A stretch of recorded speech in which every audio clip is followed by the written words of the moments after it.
Hey, Patriots fans, if you want to see Toyota's best offers, including those not seen on TV, go to buyatoyota.com. It's Toyota's official website for deals from the official vehicle of the New England Patriots. Toyota, let's go to Buffalo. Some of the content of Patriots Unfiltered may not be suitable for all audiences. Listener discretion is advised. The world's original podcast. Welcome to Patriots Unfiltered. Matt Morrell is on death's doorstep. Otherwise, he'd be here. Not literally. No, of course. I wouldn't say it if it was true. I think Bill might be back next year. Oh, so you're one of these wishy-washies that all of a sudden. So 3 weeks ago, you would have said the same thing. I think it's a lot easier said than done to look him in the face and fire him. Well, sure, absolutely. That's not the question, though. No, but probably emotionally no. Just so hard to beat a team twice within the same season. Except for like the 20 years we did it to Buffalo pretty much every year. Right. No, The shows on Zoom were probably all kind of, talking over each other. Oh, we have to worry. Paul's not here today. That's so right. We're good. He's not going to yell at us for doing things wrong. Nothing sadder than the holiday fill-in host. This is Patriots Unfiltered. Presented by Toyota's official website for deals, buyatoyota.com. All right. Welcome to Patriots Unfiltered. It is Thursday here at Gillette Stadium. I used that line yesterday too, Fred. Yeah, I you did. used it? I credited you. Okay. I said, right now, Fred's making fun of me. People on your program must wonder, who is this Who's Fred this guy Fred? that they mention every once in a It's while? not like how you Gotta like bring it, you though. in. Yeah. Don't you like it that way, though? You do? get Yeah. mentioned a lot for someone who's never actually appeared on stage. right.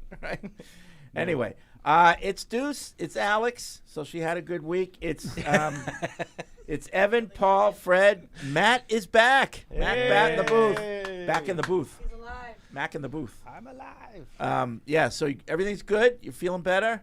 I'm hurting, but I'm in recovery You're mode. hurting.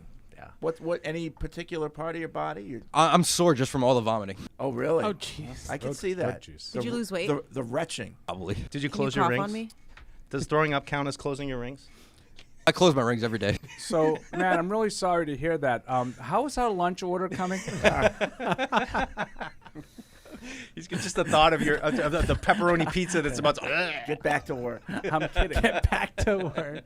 He won't eat anymore, so it's not really worth it. I'm on a diet. I'm not as Dedicated to your diet? no. Oh. I lost the word. Focused on losing weight? Yeah, not as aggressive as his diet. Oh. Whatever. Anyway. Are you going to eat some wings in Buffalo with us, though? Yeah. Oh yeah. Okay. Bada bing. All right. Absolutely. By the way, Evan's team boneless wing, by the way. 100%. Yeah. There's no such thing. Tenders. Chicken tender. And here we go. Chicken Yeah. It's tenders. a I chicken just, nugget. You had to. You just had to start. I'm on your it. team. I'm with you. You just had to No, go these guys there. are like, well, the bone makes it so much We more just moist. had this No, discussion. the bone makes it a does. wing. Otherwise, it's just chicken. That's fine. It's just a tender. Right. We can just agree to disagree. Okay. Oh, all right. Now, All right. if you're out, and Go you sit know, in you your want high chair. you maybe going to go out and get something to eat. Maybe you're going to stay out, go out, like Evan, Yeah. to the clubs. Yeah. Maybe you want the boneless Yeah, because you don't want to mess. Right, but you guys don't find it off-putting when you get a chunk of cartilage in that bite, or you get some tendon or whatever. In it a is. real Yeah, wing? yeah, Well, that's That's the 'cause beauty it's of from a boneless. chicken. Right. Well, so's the chicken. It's good It's not. collagen. It's not processed. Good for your skin. Collagen. I feel like we've done this like at least one other time, and I went upstairs after the show, and just like 6 people came up to me and were like, "That was such a bad take you had about wings. Like you're so wrong about this." Chris Cassidy's like all up in my face about it. I'm just look. I like boneless wings. I don't like the mess. I like what I like. I'm with not you. going to say that. It's Cheers. not- I'm not saying you can't like it. That's Thanks, not Fred. the issue. They're not wings, though. Yes, they are. They're buffalo tenders. No. Or nuggets. No, nuggets are definitely different. Nuggets are little round Right. things. So these are the flats, these right? these are Yeah. Oh, those these are the flats or the wings, okay, but the Those other are ones tenders. are the legs. Tenders. tenders are not tossed in the sauce. They can be. They can be. Why not? No, You don't have that's to toss not a wings tender. in That's sauce. a boneless wing. You can just have like a tender is They're like buffalo tenders. when you order tenders the at tender a becomes restaurant. a buffalo tender by or- tossing it in the sauce. You when can you get wings order- without sauce. What are when you? you What order is this argument? when you order tenders? So proud. right, at a restaurant. They bring you plain chicken tenders. Right. Then Unless you say buffalo tenders. No, if you say buffalo tenders, you're eating a boneless wing. Oh, you see, you're I being don't know. stubborn. This guy. Yeah. There's this you place know what? that we like to order I'm from glad- around here. I think it's called I'm Pizza glad Hut you or don't- something yeah, like yeah. that. I'm I glad- get boneless buffalo tenders all the time. Well, that's wrong. I'm glad It's you're not wrong. I'm glad you're not part of the collaborative draft process. Boneless in the wings are Patriots. too 'Cause large you're too to ever stubborn. actually You're right. come from a wing. You're right. I wouldn't take Cole Strange in the first round. He's boneless. Oh. I don't know what that means. What was that, Alex? What did you say? I said that like it can't be a wing because the piece of chicken is way too big to ever come from the wing. Yeah. It's a tenderloin. You don't know where it is. It's a boneless wing. Like, he's just being It's okay. he's We'll being let him. difficult. Yeah. What else is new? Anyway, all right, Very Patriots. Very What do we dense got? today. We got What do we got? Football. We got Ramondre Steven officially being Yeah. put on IR to make room for. What about his Yeah. son? Yeah, they had to get a cornerback in. Son? Well, you said Ramondre Steven, so what about I said son? Stevenson. Stevenson. You were probably talking I over don't- me, so I you don't didn't hear think it. you did. I don't think you did. Maybe I'd said Steven. Chris Cassidy just texted me, by the way, telling me that my wing takes are terrible. He's right. He's taunting. Oh, Chris And is- look at him. Chris He is knows right. food. Oh, come on. What? He's a big guy. I mean, big. That's twice in like a week. He's a large human being. You're a bully. Yeah, so they signed Marco Wilson. They put in Marco. claim for him. So everybody knows their cornerback depth's been a little bit spotty, and so they got some depth. And I think 3 other teams put claims, 2 other teams, but Yeah, they got him. he's played a little bit in Arizona. Yeah. Yeah. So What happened on my- throwing him into the mix with Breon Borders. What, you got no trash? No. So, are we worried about the health of Jonathan Jones going into this game because he was banged up? Is Always. he okay? Yeah, Always. he didn't play the full. I am full not. Load in this. In He's this not game. even on the report. Oh, okay. rapport. All right. I So- would be more worried about Jalen Mills, Yeah, Yeah. he is on the report. who's in concussion Concussed. protocol. But was in the locker room, was at practice, kind of just watching, not Yeah. dressed or anything, which I mean maybe is a sign that perhaps he could clear and go. But I think the big takeaway we talked about yesterday in the locker room is very upbeat, and Yeah. a lot of guys were feeling it. A lot of members of the media, nice job to Chad Ryland, which Oh, God. I never quite can put that People in the media were going up to Chad Ryland telling him nice job. When you say people, we'll talk off air. Yeah. People in the media is a loose term. yeah. That's Well, that's a you're good not way supposed to to put be it. in the locker room unless you're part of the media. Well, yeah, but And like you're I- really not supposed to be like So proud of you, man. Yeah. No, I made that rooting part up. or rooting No, you against didn't. or rooting you against. didn't. Like you're supposed to No, sort of be neutral. I know this is going to bring us down a tangent, but I was thinking about that same thing, Paul. When we were coming into the industry, you and I, at our age, at our young age, the guys who were already on the beat, they weren't fans. Maybe they got into this business because they like sports and they wanted to write about sports, but they didn't get into this business because they were Patriots fans. And a lot of those And- guys really wanted the team to win. Well, it's better for their job. because yeah, Well, but they Fred's right. They but- didn't just but I- openly root But I for feel them. like a lot of people nowadays, and Evan, no disrespect intended, or Deuce, but you got into it because you love the Patriots. Yeah. You know? This is what we've done for everybody, Fred. and that used to not be the motivation. No. You got into this business because you wanted to be a journalist, and Yeah. you wanted to, and you like sports, so I want to be a sports journalist. But that seems to have changed. That over was the like years. the number one, the first sports journalism class I took. The first thing my professor said: no cheering in the press box. Well, yeah. Well, yeah. Yeah. I mean, I don't cheer in the press. Yeah, box. but like figuratively speaking, Just like, so you know, Just like for the don't record. don't cheer in the Don't- press boxes. Don't cheer in the locker room either. It's like But it's it the same wasn't a thing to be taken literally. It was just like Right. my professor's way of saying like, don't be a fanboy. Don't Exactly. be a yeah. fangirl. I would. I knew that I wanted to be in the industry like from a really young age. Like I used to watch like Around the Horn and PTI and listen to the radio, and like I remember asking my dad like, what is Tony Kornheiser, like what does he do? He's a man. And my dad was like, he's a columnist, like he writes for the Washington Post, and I was like, well, that's what I want to do with my life, like I want to do that. fair enough. And but I cover the Patriots, and I don't think that I could cover another team as passionately as I cover the Patriots. because I think you could. I grew up here. I like really this. do. I think But you might even I think cover, you're- you might even Celtics. cover another team better. Yeah, I think Maybe. your like passion for breaking down film. I don't think that it matters like who the individuals are. I think you're selling yourself short. Well, I appiate that. Yeah, I'm serious. Feels I like think a you Kyle could do that for Shanahan any scheme, team. and you just yeah, be drooling that's all over true. it. I guess. You I- just might not have that much background knowledge of that I just specific I team feel from like that watching them your whole life. Right. I just like I wanted to cover the Patriots because I grew up 20 minutes from here. No, but I definitely wanted to be in media first. Like that was my bigger Yeah. priority. I'm not sure that's the case with a lot of people. Yeah. No. I think a lot of people have similar stories, but yeah, it is. I think it's odd, and it's different because when we grew up, Fred, we didn't have all of these titles when we were kids. And this generation, they have all these titles to fall back on. You did, because whatever team won, you were a fan of. What do you mean But- title? Oh, Super Bowls. championships. Oh, yeah. yeah. I was Super confused. Bowls. I I know, I was thought they like meant like vice job president, titles. yeah, No, right, so yeah. like Yeah, yeah, someone I got Digital Evan's media age, creator. you know, when Evan was deciding that he wanted to be like Tony Kornheiser, the teams around here were all pretty successful in winning championships. Yeah. When because I had a very similar kind of story. I wanted to, like, I always told people I wanted to have my little picture in the Globe and as a columnist. And that was what I always wanted to do. But the teams weren't winning championships all the time. So it wasn't because they win all the time. They were my teams. I don't know if I could cover other teams as passionately as I covered this I one, would to be definitely honest. say, like, there's no doubt about it that if Tom Brady did not exist, I don't know if I would be covering football. Like that, like he made me fall in love So with that football. does make it a little That's different, I definitely think, true. for this For this me, generation. like it wasn't journalism. I wanted to go into publishing. I like putting things together, like products. Yeah. You know, whether it's a newspaper or magazines. That's what I wanted to do. Was football your biggest passion though, growing up? No, No. tennis. Yeah. You know, I love yeah. the origin stories. The Evans Lazar prequel. you know.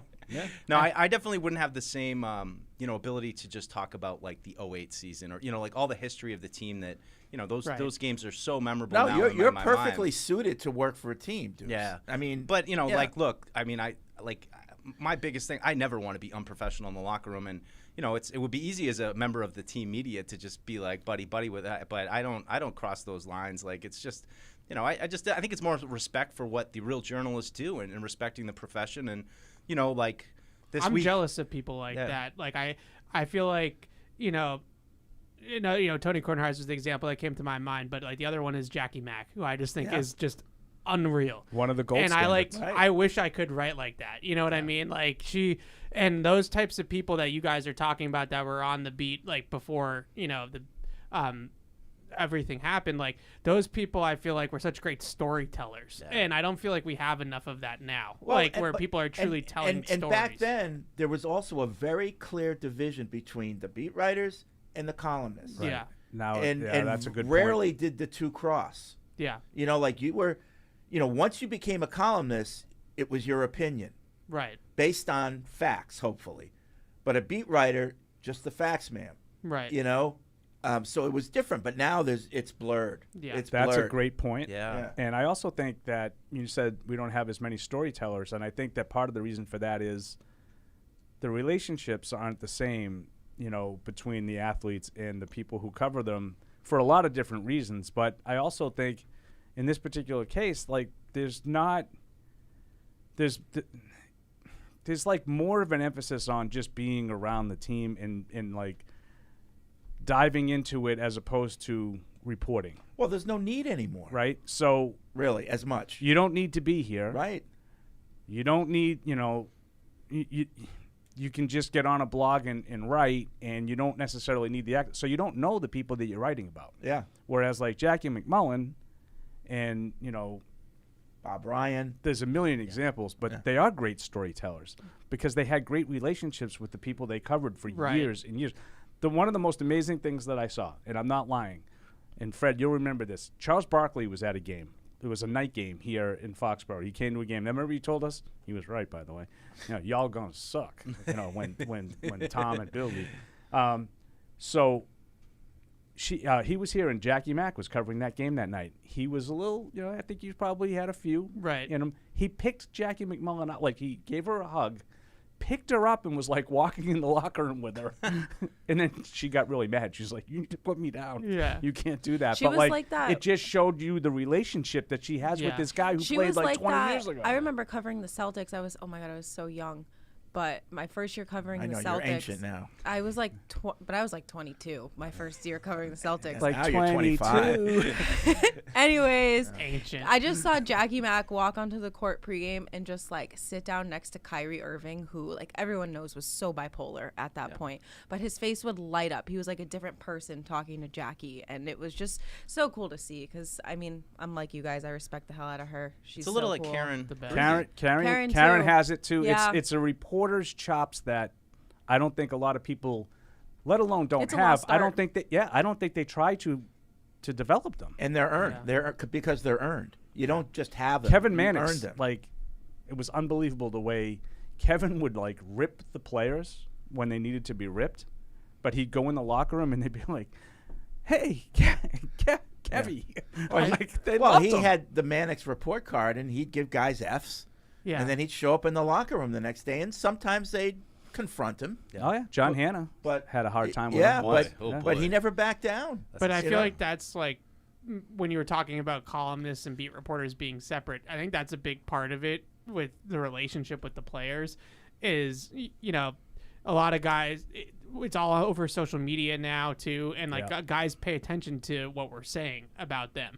And I think that there's a little bit of a guard up with a lot of Yeah, people. they'll quote tweet you. Because they'll call you they out know, directly. like, oh, like, am I really going to be nice to this guy when yesterday he was calling me stink, stank, stunk? Sorry, Right. Giardi. No, it's you know, true. like Yeah. like that sort of thing. And I feel like because it's so prevalent on social media now, like all these guys pay attention. Like that's one thing that I've noticed too. Like especially now that I work for the team, like they all know what I write about them. Yeah. And like for better or worse, like that's just And you know, like if Giardi's playing two roles. He's like covering a beat, and he's going on TV, and right. Yeah. and that's tough to do without losing And those he's relationships. he's one of the few that does it the right way. Well, And I there's- don't know about that. Because, like, I don't think, like, if you're going to report on a team and I don't think you should be calling guys stink, stank, stunk. What do you mean? Like That's not reporting fair. on That's a team? cheap He shot. He works for like an independent. but- he doesn't but work for he's- NFL Network anymore. No, but he's the Patriots guy for Clintus, right? Or whatever Or it is. No. PSJ. For what? Boston does- Sports Journal. Oh, it's like whatever an it is. it's an independent website. They're not. It's not. He's not like the beat writer. No, but he is the guy that, yes, he is for Boston Sports. They don't have beat writers. It's just like some Well, random website. But he's the guy who covers the Patriots, right? Well, Like as a in beat, no. conjunction with Greg. Okay. Like it's all columns. He writes columns every day. Giardi, colon. Like they put him on Twitter every day. But he's not the one that reports the news of the Patriots? They don't. They're not a news organization. I think they would differ. I don't. All right. I think they're giving you analysis. I think it's an analysis organization. I think Greg's bread and butter is Evan. All Okay. 22. Yeah. I don't think they're looking for news. Well, they have different guys with different, things that they do. I don't think that's. I'm not being disrespectful to Boston Sports Journal. I don't think that they're the Globe. I don't think they're trying to be the Boston Globe or the Boston Herald in trying to break news. I think that they I think want they're trying to cover the team, yes, but not that way. I think they want to Not be as a beat writer. I think they want to be a destination for any of the teams that they cover. Here's where you come to get your news about the Patriots or the Celtics or whatever. And when I need the all 22, I go to Evan. Yeah. Yeah. Right. But I just think, I think we're saying the same thing, but we think it's different things. Yeah. That's all. I think it's the heart of what the debate is about new media and the ability of blogs. I just and, think- Right. you know, I agree with you. I Mike. think to me it's one thing when Shaughnessy does his column and he's taking making his jabs and everything.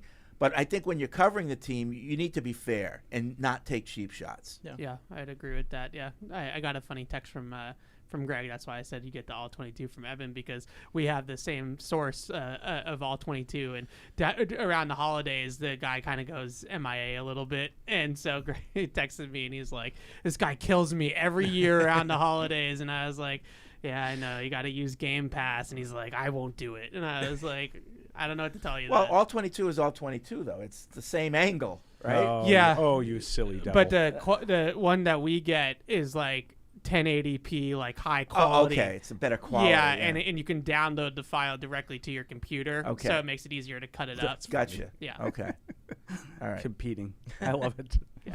Wow, that was a lot off of just hey, nice we job, go. Chad Ryland. We break into those journalism talks every once in a while. I think it's Fred's point about the blurred lines is well, very, I mean, I very think just accurate. us sitting here, it's a good cross representation of, Yeah. I would say I'm probably the most extreme of all of it. I mean, I never took a sports journalism class, and Evan's kind of dabbled where he has some background, but he's also written regular stuff. I mean, you guys are old school, and the traditional kind of columnists and but journalists. like Mike Reese is considered one of the best covering the Patriots. In terms of thoroughness and all that. And he's always been, just reporting the news. He'll throw in a little nugget there, kind of like, what does he know? Yeah. But he'll make it like he'll make it clear that it's something he's just thinking about. It's speculation. But lately, he's been going more and more on the radio. And when you're on the radio, they don't want just down the middle. They want your opinion. Well, the way he wrote Trent Brown absent from practice yesterday, which was an illness, so take from that what you will. An illness. But I would say, I'm just so impressed with Mike's relentlessness. Here he is posting the numbers of the new guy they just got this morning. I mean, we talk a lot about, the Patriots didn't have a great season, and it would be easy to kind of mail it in a little bit here down at the end, but he just keeps doing what he does no matter what it is. And I know Paul's had a lot of interactions with him as this season. As the season's gone on. My favorite guy I've ever worked with. But he's a little rattled, right? Like you've been saying, he's a little rattled. Yeah, I don't think I keep telling him I don't think he's handling covering a bad team. Yeah, I love Mike, and he's like one of those people that I'm like, if I'm here as often as Mike Reese is here, then I'm doing it right? Like I'm always, and he always talks to me and Alex, and he's like, you guys try to always beat me here and stuff like that, and I'm like, yeah, because you're the gold standard. If we're covering the team as much as you cover the team, then we're doing it right. Well, you would have to go to community events for that to happen. Yeah, that's true. Look at he does both of your jobs, true. right? Right. You didn't meet Donna till a year into your tenure but here. That's what we have you for. I'm not saying Mike is not covering the community events, but the reason he really goes is because that's sometimes where you get the best access. Well, he also do that off. But the guy is like, hey, thanks for coming to my event. I'll give you 5 minutes. Yeah. Right. Yeah.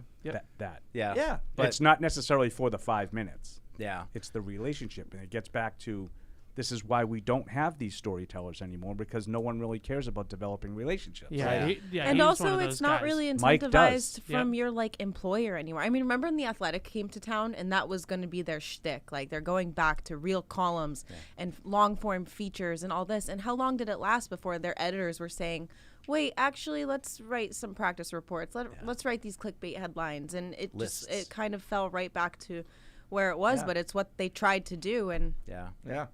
All right, 855-PATS-500 is the Ace Ticket Hotline. webradio@patriots.com is the email address. We had our first practice yesterday. We got that report. Any other Patriots news that we need to know before we open it up to the phone lines? No, Pepper's out. No Hunter Henry was back. Peppers, no Juju Trent Brown, and obviously no Ramondre, who was placed on injured reserve. So I guess maybe that's a little bit of Patriots news is out for the season. We did see Jalen Mills, always my favorite, when we're like, is that him sitting on the bench without got green hair. How did you street miss him? clothes? Yeah, well, just we're brightened on the the other green, too. side It's of even- the field. I think he redyed it. He was there. Jalen Mills is a spectator, and also I had a great conversation with Ivan Fears, who was also there. Yeah, and, he's always here. Yeah, smoking a He nice, should be taking a paycheck. smoking a nice I stogie. see him Smoking a way too stogie? much. He's smoking a stogie outside the good for bubble, and I walked up to him and I was like, What a G. Talk about old Happy school. That's holidays. awesome. What a G. All right. Were you guys ever in the press box when guys would smoke in the press box? Oh, God, yes. Yeah? oh my gross. god, Oh, that's man. disgusting. That is George Kimball. disgusting. You had to go in the back. Yeah.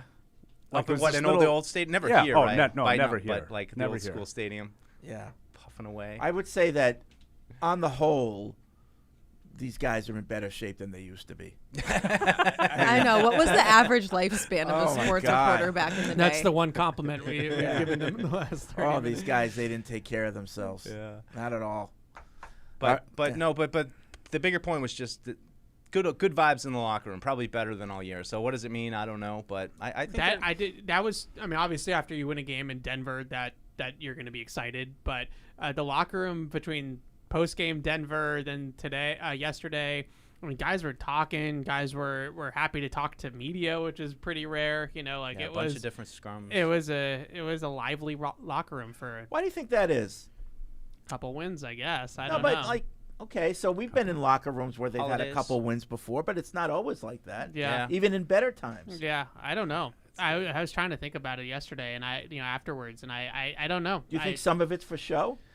Just to kind of show No, the people because you can sense. You can when, sense it's when real. the vibes are down, you can sense it's authentic. it. Yeah. And for some reason, I don't know, maybe it's ever since Germany. I feel like for whatever reason, it's been kind of light in there, and I don't know. I give them a lot of credit for the way the locker room's been despite everything. I just like it going into Buffalo kind of being loose. And, I mean, you heard the Bills talk yesterday, Josh Allen saying, this is a team that's, like, loose, and they're not, they're going to come in here looking to ruin our playoff hopes. And, we're expecting them to come in and play hard. So I that's what I'm kind of expecting. Are we expecting a good game? I kind of am. I think the Bills will pull away. I think they got too much. I've seen too much of Josh Allen to think they could do it 2 in a row. But I don't know. My feelings is going to be surprisingly close through the first half and, into the third quarter. And then I feel like winning time, Josh Allen, Stephon Diggs, they start to kick into gear and, they pull away. But Will it be a game that eventually has a name? Like Harper's Muff or the win game? I mean, or probably the only if safety the game? Patriots win. If the Patriots win, maybe, but it's hard to see. Like the day Bills, Zappe won the job. the Bills should win, and I don't know. It's hard to see a game going as it should have gone. What are they favored by 12 points or something crazy like that? Like, I mean, but if it was an upset, maybe, maybe if there's a big play, something like that. Yeah, I almost feel like the pressure being so much off the Patriots and the players is maybe what's contributing the most to the mood right now is just like, all right, we're not making the playoffs. Like, we had a bad season, but at this point, we got to finish out the string. And I feel like maybe that's part of it with Zappe a little bit too, is just like, what pressure does he really have?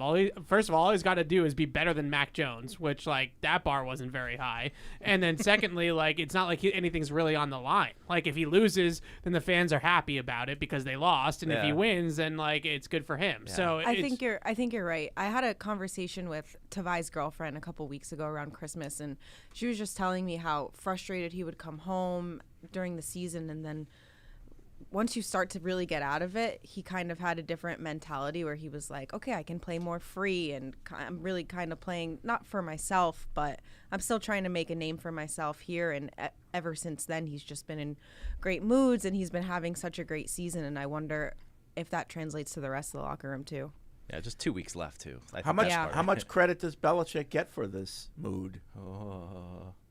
I kind of credit the players. They got the win, and I think they're kind of reaping what they sowed in terms of getting a victory. So I don't know, but I mean, it's certainly not a depressed and scary place. So I guess a little bit of credit, but I think it really comes down to players just making the big plays when they had to, and I think that's probably got to be a little bit satisfying for them. But it was such a up and down performance, and it's kind of easy to remember.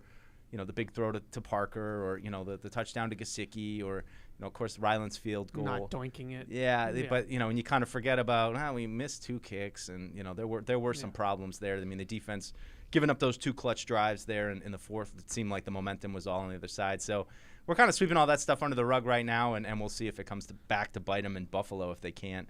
I think they got to eliminate a bunch of those mistakes if they are realistically to have a chance. I think you have to give them credit for, like, there's a lot of competitors still in that locker room. Like, guys, obviously, like the old timers like a David Andrews is number one, but there's still, even some of those younger guys, Christian Barmore goes out there, has the game of his life. Like, that guy's obviously trying. Like, it's not like he's, let go of the rope because they're 4-11. So I think that's a good thing just from a long-term point of view of the team going into next year, is that that's not a locker room of losers. Like, there's a lot of guys in there that really care about this and put a lot into it and care about winning. Nice. Barmore was funny. I heard him talk today. He didn't realize he was such a big Chris Jones fan. Studies Chris Jones a lot, and he said he got a jersey from Chris Jones. He's like, I almost cried. That was kind of funny. But he's watched a lot of Chris Jones film.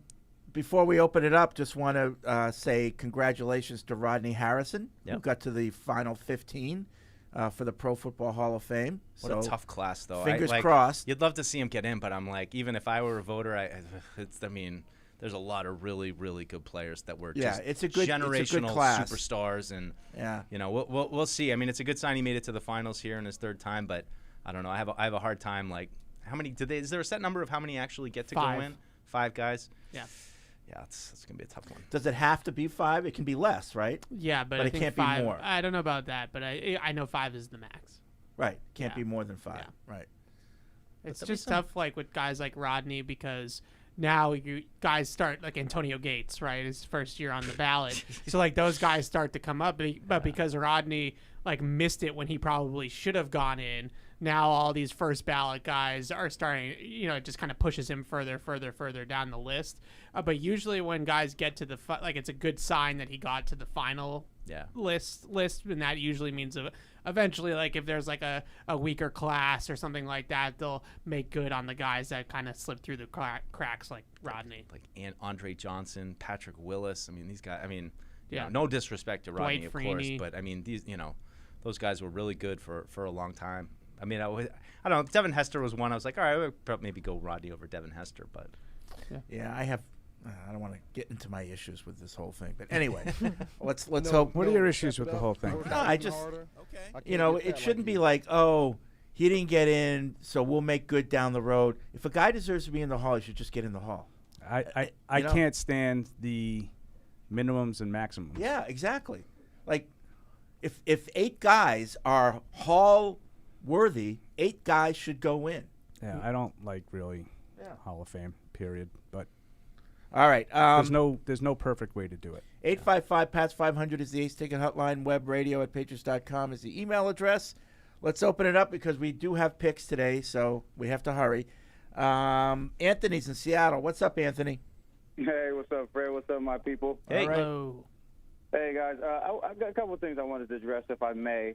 One, I wanted to this sudden divisiveness we have as fans, and then the other thing, I just had a couple quick, just a quick thought on Zappe. But first off, suddenly, it's been brought up a few times on this show where, you know, suddenly it's anybody who wants to tank is not a real fan. And I don't, if you recall, I mean, I thought we were winning the Super Bowl at the beginning of this season, and then you get to a certain point in the season where you want to win, but then there's like a tipping point where it's like, okay, well, it doesn't help us to win anymore. So full disclosure, yeah, I mean, I'm on tank, you know, I'm on tank watch. But I mean, here's the thing: if you're someone who still wants, you know, to win, I'm not going to tell you you're not a real fan because you don't know what's the best interest of the team. Listen, if you're still watching and rooting for the Patriots one way or another, you're rooting for them to win right now, or you're rooting for them to tank because you want them to win later.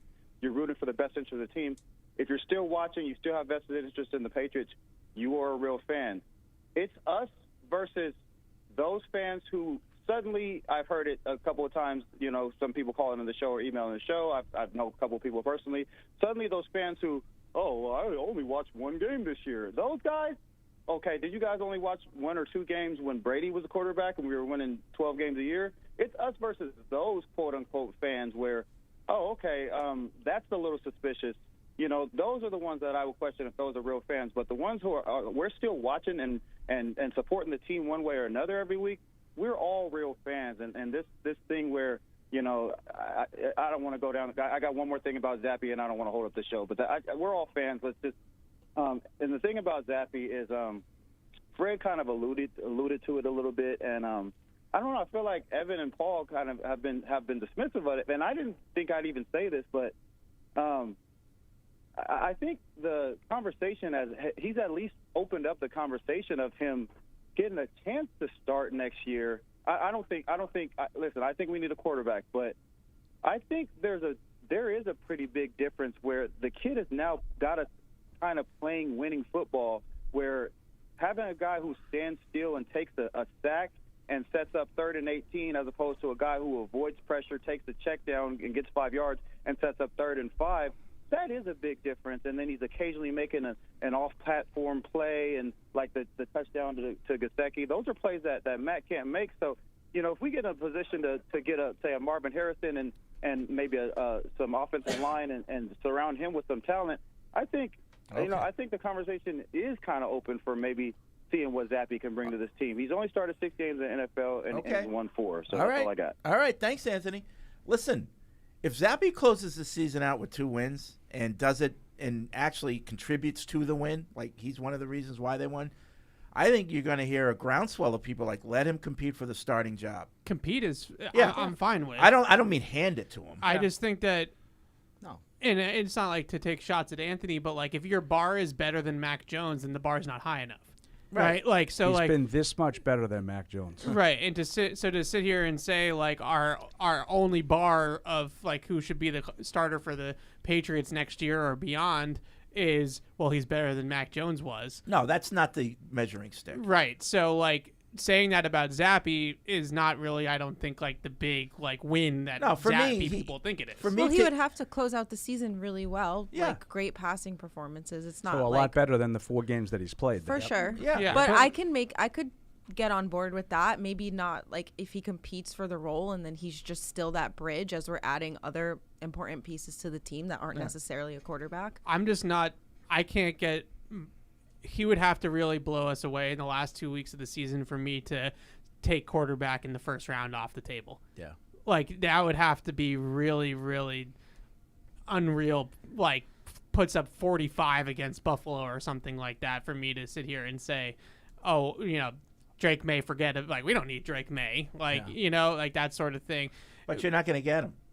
But if you like said to me that their plan next year was like Bailey Zappe with Penix or Bailey Zappe with Bo Nix or like one of these guys that's not going to be a top 5 pick in the draft, am I like jumping for joy about it? No, but like I'm not going to necessarily kill him for it either. I just think that you'd have to still have that rookie that I has think potential. To pin your hopes on Bailey Zappe would be kind of foolish. Yeah. Well, Well, but I think there's a way for him to earn a shot at it, is what I'm saying. yeah, I just think it's valuable to have quarterbacks who are at least like are competent. I mean, they don't really have anybody, and I don't know what's going to happen with Mac Jones. I think that's one of the most interesting things to me is do they get rid of him? Does he ask out? Does what that? I mean, to me, it's just Bailey Zappe will be here, I think, in the summer. Like I don't see the reason why you would be eager to get rid of him. On Anthony's other point about the division, like people.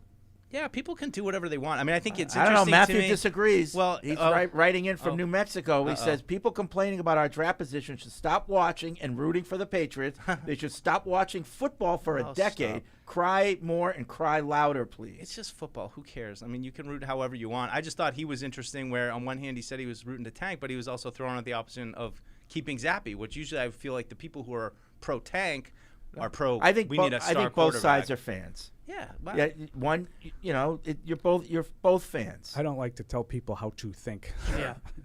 But Politicians do that enough. Yeah, I mean, it's a hard experience as a fan to like. I don't know if you're really in your heart of hearts like really rooting for the Broncos last week. Were you literally like that to me is a little strange. Like I have it in me when I see the Patriots against the Broncos, no matter the setup that I want the Patriots to win. Like that's but people can do what they want. I don't care. Let's go to Nitty in New York. What's up, Nitty?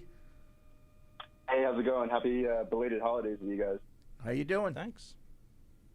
So I think Anthony pretty much like touched on all the things I wanted to touch on as well too. The notion of fandom, and I have a lot of friends that are on one side or the other in terms of people that are just all in with the tank or all in on, hey, if you're not watching and rooting to win, like are you a real fan? And I think it's like you guys said, like it's on a spectrum, and it's football at the end of the day, and you watch however you want to watch. And I get the notion of with tanking, there's a very real implication that you're not really going to be in this hopefully draft position in a long time, and being able to pick at the top like you guys have talked on with your other shows is you get more options to work with when you're picking at 2 versus 8. So I get that, and I guess my sentiment is when watching the Patriots on Christmas, it's Christmas Day. I'm home with my family for the first time in months, and watching the game and seeing Chad Ryan kick that game-winning field goal in a redemption sort of way, high-fiving my family afterwards. Like I take that any day of the week, honestly, regardless of draft position. And I kind of want to turn to you guys the Patriots were to win out these last two games or lose out these last two games, would you rather see, absolute nail biters of wins, like Bailey Zappe's playing his heart out and Barmore's playing his dominant self and they win out, or would you rather that or see, a heartbreaker of a game like in Germany and they lose out, but they manage to get a top, 5, top 4 pick? No, I'd rather. I guess kind of wanted to hear one way or the other. Thanks, Nitty. I'd rather have them blow both these teams out of the water, both games.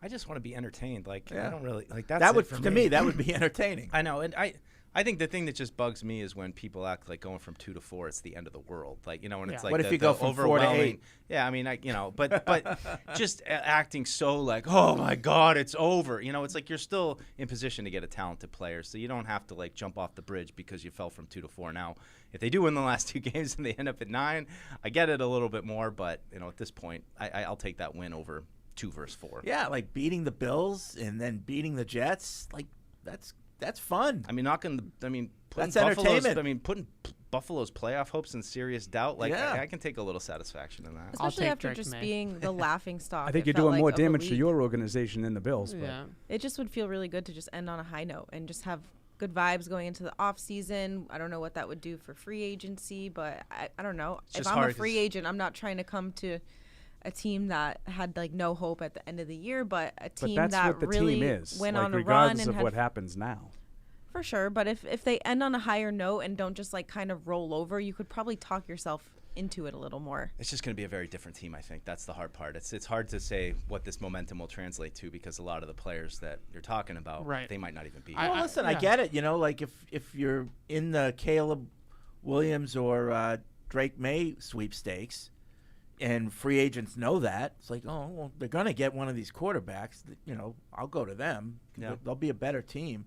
But if you're out, then I don't know. I'm always torn about it because in the moment, like after they win the game in Denver, I wouldn't say I was on cloud 9 like Bailey Zappe, but maybe like cloud 3. Like you're like excited about it a little bit, and it's much more fun to cover a win than a loss and like all that kind of stuff. But in the long run, like you do have to recognize, but I'm with Deuce, and we talked about this on Catch 22. Like the difference between 2 to 4 is like not this like let's like throw our hands up and cry, right? Like it's not that big of a deal now. Going from 2 at one point to 9 is a different story. But there's a lot of really good players at the top of this draft that I would be ecstatic with the Patriots getting. Let's go to Spee in Fresno. What's up, Spee? The wings discussion today really brought out Evan's inner Eric. Very awesome. Yeah, a little bit. Just stubborn for stubborn's sake. Yeah. I love it. Yeah. Who? It's a wing, Fred. It's a wing. Yeah, there was no way to change his mind. No, my mind still isn't changed. Nope.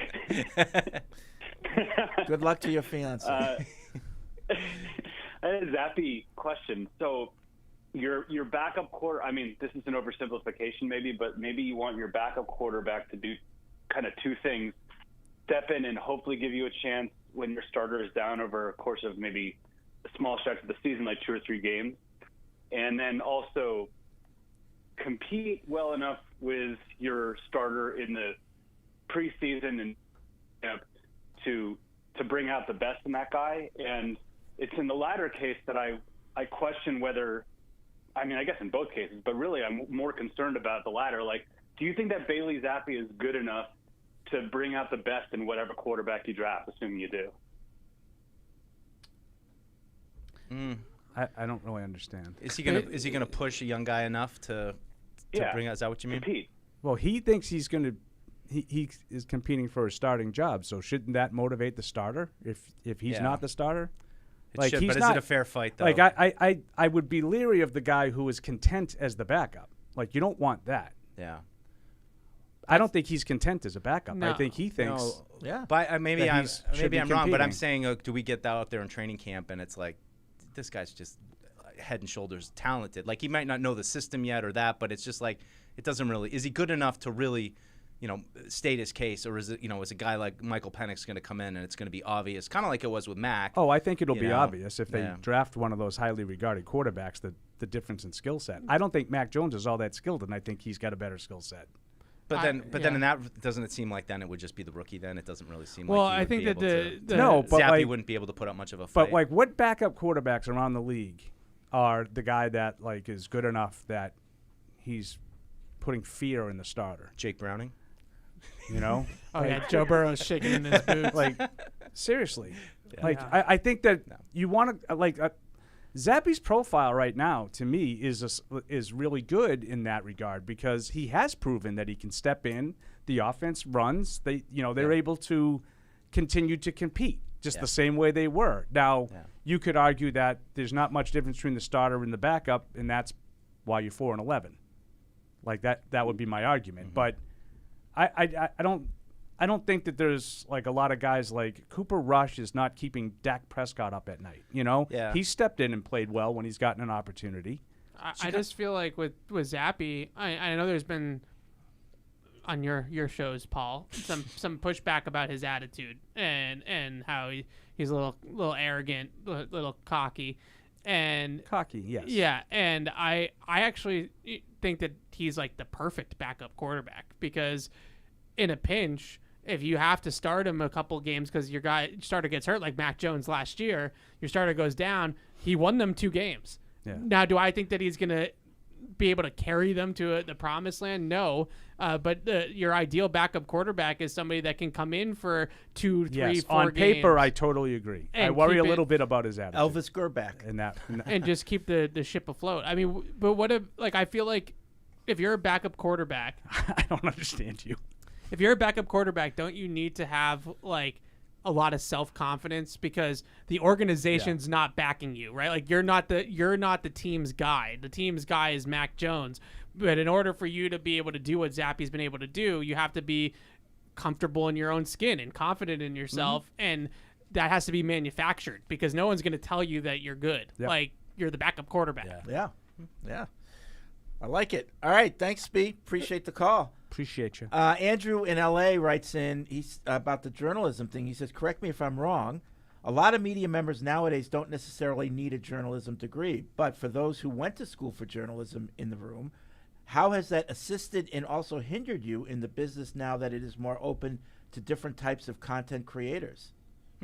I think that, because I did go to journalism school, but I think that the way that journalism school is now, it's being taught differently, because it has to be, right? So I don't even know if it's an apples to apples comparison because of that. I tell people, you can't just write. If you want to get in the business, you have to, maybe do some video editing, be able to, put up a podcast. You have to really know all forms of the media these days. Be comfortable on camera, probably. I can really only speak to UMass, but that was such a big part of the curriculum. We had sports broadcasting classes, sports writing, magazine writing, photojournalism. I came out of college knowing completely the full Adobe Creative Edit suite. Yeah. It's huge. And it's just, you have to now. Yep. Secondly, says Andrew, give me Jaden Daniels in the first round and his teammate Thomas Jr., the wide receiver in the second, and I won't have Patriots depression anymore. I don't know who Thomas Jr. is. I'm not going to lie. It's Thomas's son. I'd rather have Malik Neighbors. Are we talking about Malik Neighbors? But he ain't going to be available in the second round. No, I don't think so either. Dan in Connecticut, yesterday's show was gross. Oh, he says. I agree. I love it. It was. Holy bad take city from Deuce and Alex about keeping holy Bill. Bad take city. We want to give Bill a top draft pick I to thought take you a were lineman. the one that wanted Bill back. No. Oh. I said I was afraid that he will be Deuce back. turned the corner. Oh. Yeah. Look at his face. I'm do you listen and you just make it up? You state the case of we talked about it. What are you writing right now? You said that you're going to tell me that I go to the show yesterday, pull it up, give me the time code. Bring the receipts.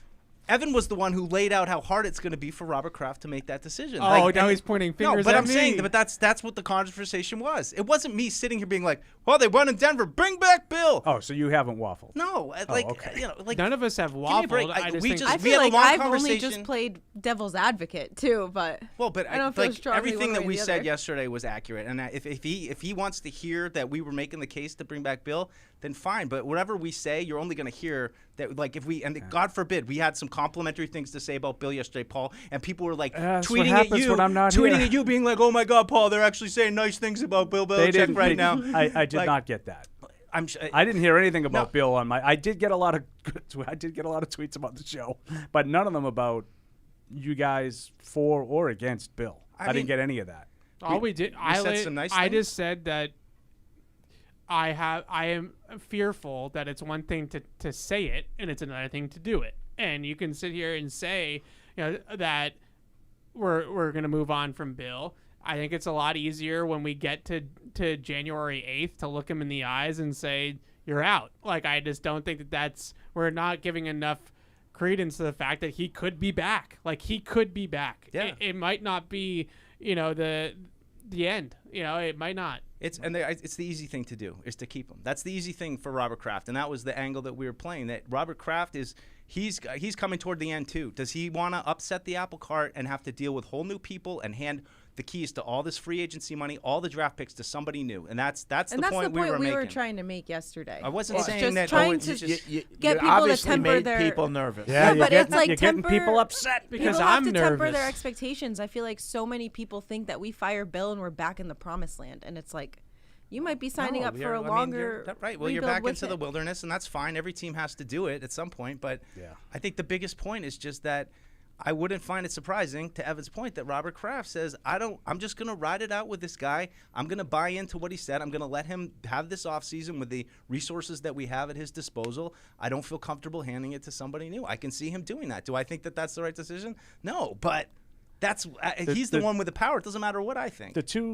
The couple of things that have sort of annoyed me on this is I said before when we were talking about the no tank thing, you think whatever way you want to think, and I think it's kind of silly for people to try to dictate how everybody should feel.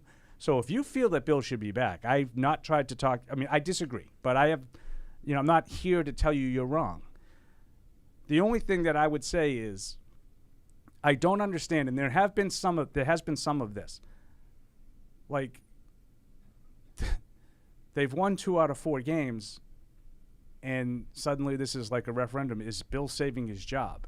Like, if you thought coming out of Germany that Bill should be back, then that's fine. If you thought coming out of Germany that Bill should be gone, not would be, he should be gone.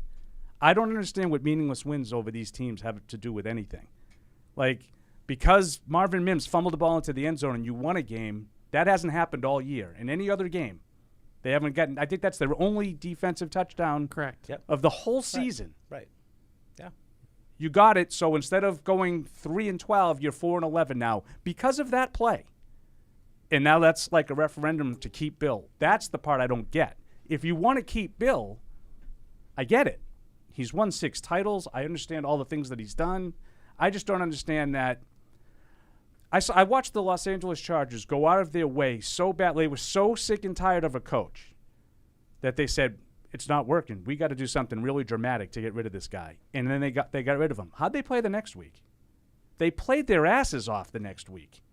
And they almost beat Buffalo, who is as hot as anybody in the league right now. I watched the Raiders. They're playing their asses off. Like, teams play hard because there's a lot of young guys in the league that don't know they're going to be in the league next year. So they have to try. The guys on the field are trying. I don't give Bill props for that. And by the way, not everybody's on board, as we mentioned with the practice report yesterday. Well, Trent Brown.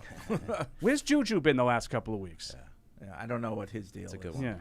Yeah. Juju goes out to Pittsburgh, has the best game he has all season long, just so happens to be against the team that drafted him, and then taps out the next 2 weeks. Well, he had a chance against Kansas City, but I don't know. I don't know what his deal is. I don't know what his deal is either. But I'm with It Paul looked like on he that got one. hurt in the Pittsburgh game after. Yeah, it. no, maybe he did, but I don't necessarily, like, give extra points in the column because they're continuing to play hard. Like, Well, that's half the guys are playing for contracts. That's their next job. year. Yeah. Exactly. Yeah, especially on defense. You know, and like you made a comment about Tavais, like I could see when they came. You said they came back from Germany, and it seemed like there was. It was really down. And you then, know, and then all of a sudden they're like, you know what? It's lost, so the pressure's off. Yeah. Right. Yeah. We just got to go out there and play, and everybody now takes on sort of what's in their best interest. And I Right. get, and like it's in their best interest to play hard. Yeah. They're playing for their livelihoods. You hear a lot of like, you still got to put good film out there. Yeah. Somebody's watching. but you it still gotta doesn't- put good I've film said out it all year about the Arizona Cardinals. They're playing their asses off. But in Yeah. your but in They're just your not very good. in your examples, Paul, with the Chargers and the Raiders, they got rid of their coach, and so they had this interim coach, and they kept playing hard. Because But- it's a professional. But in this pride. case, I think people are looking at it. It's like he hasn't lost the locker room.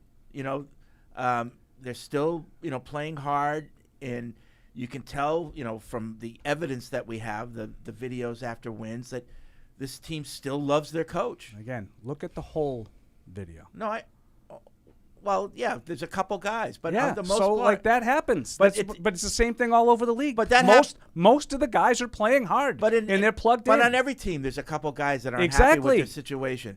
But Exactly. But a So lot why of- are we making such a but big deal lot out of this one? But a lot of times when teams are out of it, minus a coaching change, guys tune out. A lot of times. I don't see that. I really don't. I don't see that as a general rule. I just think from Bill's perspective, like regardless of if guys still love their coach or buy in, like my issues with Bill are philosophical. Like it's nothing to do with effort and all that kind of stuff. That's why I said if you think that Bill should stay, it's philosophical. Right. I agree with the way Bill coaches. I agree with the way Bill Yeah. puts the team together. Not because I'll give you another example, okay? Ron Rivera's out. He's going. It's the least kept secret in the league, right? Washington goes to the Jets in a meaningless game and falls behind by 1,000 points, and they come back and take the lead. They've lost 6 in a row. They've traded every good player they have on the roster. That's a but, good example. But pride Yeah. makes you continue to try. That's a good example. It's not because Ron Rivera, he still has the ear of the locker room. It's because the players go out there and they play. They've changed quarterbacks. They put other guys in. There's a professionalism involved that I don't think you get bonus points. Like, I don't think that they're talking in Washington like, did you see how they came back from 27 down and took the lead? Like, I don't think that they're talking like that about Ron Rivera. The thing that's frustrating for me just about the email is that, like, we did the post-game show. I wrote about the show. Like, everything we've said about that game, it's never about, like, wow, they played great for Bill. It was like, this week they got the bounces. They had some bad plays. They made the good ones. And that's what it was about to me. So it doesn't say anything Bill's about case Bill. to me It's is that win. greatest coach of all time, 6 Super Bowls, proven track record, in a slump, needs to draft better, but we know he can do it. Not, did you see the way that they found a way to beat the Denver Broncos in Denver on Christmas Eve in a meaningless game? Like, I just don't really understand that. Especially And like some people, and I don't think than- there's a lot of that. To be fair, Fred, you'll make fun of me. It is a little bit of a straw man. I haven't heard a lot of that, but I have heard some of it. I do think when you went in that locker room after the game, though, like there was that what Fred's talking about, that there's a lot of love in that locker room for Bill. And there should is. be. There should be. Right. He's the And- greatest coach who's ever done it. Right. But I think what it comes down to is, like, if I'm the Crafts, like, he needs to make a really, really convincing pitch of how they are going to fix the offensive side of the football. And it wasn't as simple as just putting Bill O'Brien as offensive coordinator. And that, I fell for that cheese too. Yep. So Do you think it'll be as simple as bringing Josh back with him? I don't know, but like the point is that Scares there the needs to bejesus be out a of me. real philosophical difference of approach on how they approach adding talent on the offensive side of the ball. It's not just coaching; it's adding talent on the offensive side of the ball, because back to kind of like the Zappe question. At the end of the day, they've had a couple of plays down the field where guys made plays on the ball. Like Devontae Parker catches a pass on Patrick Surtain. Oh, yeah. Demario Douglas catches the big bomb, on the 41-yarder. The 50-50 balls were like 95% Patriots. Right. They caught him against the Chargers. They didn't catch them. Right. And that was just the difference in this game. And that's how this offense has lived in the last couple of years, are these, chuck it and duck it 50-50 balls. And the other team's 50-50 guy played 9 plays. Right. And he got knocked out of the game. and you can't live like that in the NFL. Like the only guy that I watch on the Patriots offense where I'm like, that guy is the modern NFL is Pop. Like he's the only one that moves at a different speed than everybody else on this offense, and he's like that's why it's such a breath of fresh air. Yeah, it was apparent from like day one. But one of the other things we talked about yesterday when we were saying how much we all want Bill Belichick back was what if they just got rid of Bill O'Brien? Like what if Bill O'Brien went to college and they're going to redo the offensive staff and bring in not Josh, a new offensive coordinator with a whole new philosophy, I'd be interested in that. This was the conversation was about like what would the pitch be, and if he does come back, what would the changes have to be, and like that was. I'd be interested in hearing that. Yeah, I'm not necessarily wanting him to implement it, but I'd be interested in hearing it. Chris in Colfax, California. I'm currently working through the stages of grief over last week's win. I was excited for the idea of getting a top quarterback to build around, but that idea is all but gone now. No, it's not. I've come to accept that we are going to draft a tackle, bring back the exact same coaching staff, and have either Zappe or a washed-up vet like Russell Wilson or the like. If we do draft a quarterback, it is once again going to be the fifth best, and we will likely be looking once again well, I don't know what he meant by that. I've accepted purgatory. So they have the fourth pick in the draft right now, but somehow they're going to get the fifth best quarterback in the draft. Well, if they keep winning. That math really the works third. out. Well, the third, not the fifth. Yeah. But, I mean, I started to dabble in this draft stuff. Like, not everybody thinks that it's Caleb Williams, Drake May, and Marvin Harrison at 1-3 locked from here to until round one goes. Not everybody thinks that that's going to happen. There's going to be trades, and if you really love a guy, you can still trade up. So that, like, this is the stuff I don't get. This is the stuff where you, like, so much changes with the draft over these next 4 months, and guys rise, and for right reasons and wrong reasons. But to think that as we sit here right now, that like, because basically, if you don't get Drake May, it's over. Patriots are dead. Like that's what I hear. I don't know what the guy is. I haven't done the deep dive, but the difference is. Yeah, you can get one of those guys. You can get the one you want, but now you have to give something up to get it, whereas you didn't have to necessarily before. But if you want the guy, then what does it matter? Well, then that's fine if you want Jaden Daniels. Yeah, that's like, to me, I would be like, I'm like a lot of other people. I don't want to settle for the one who's left. Right.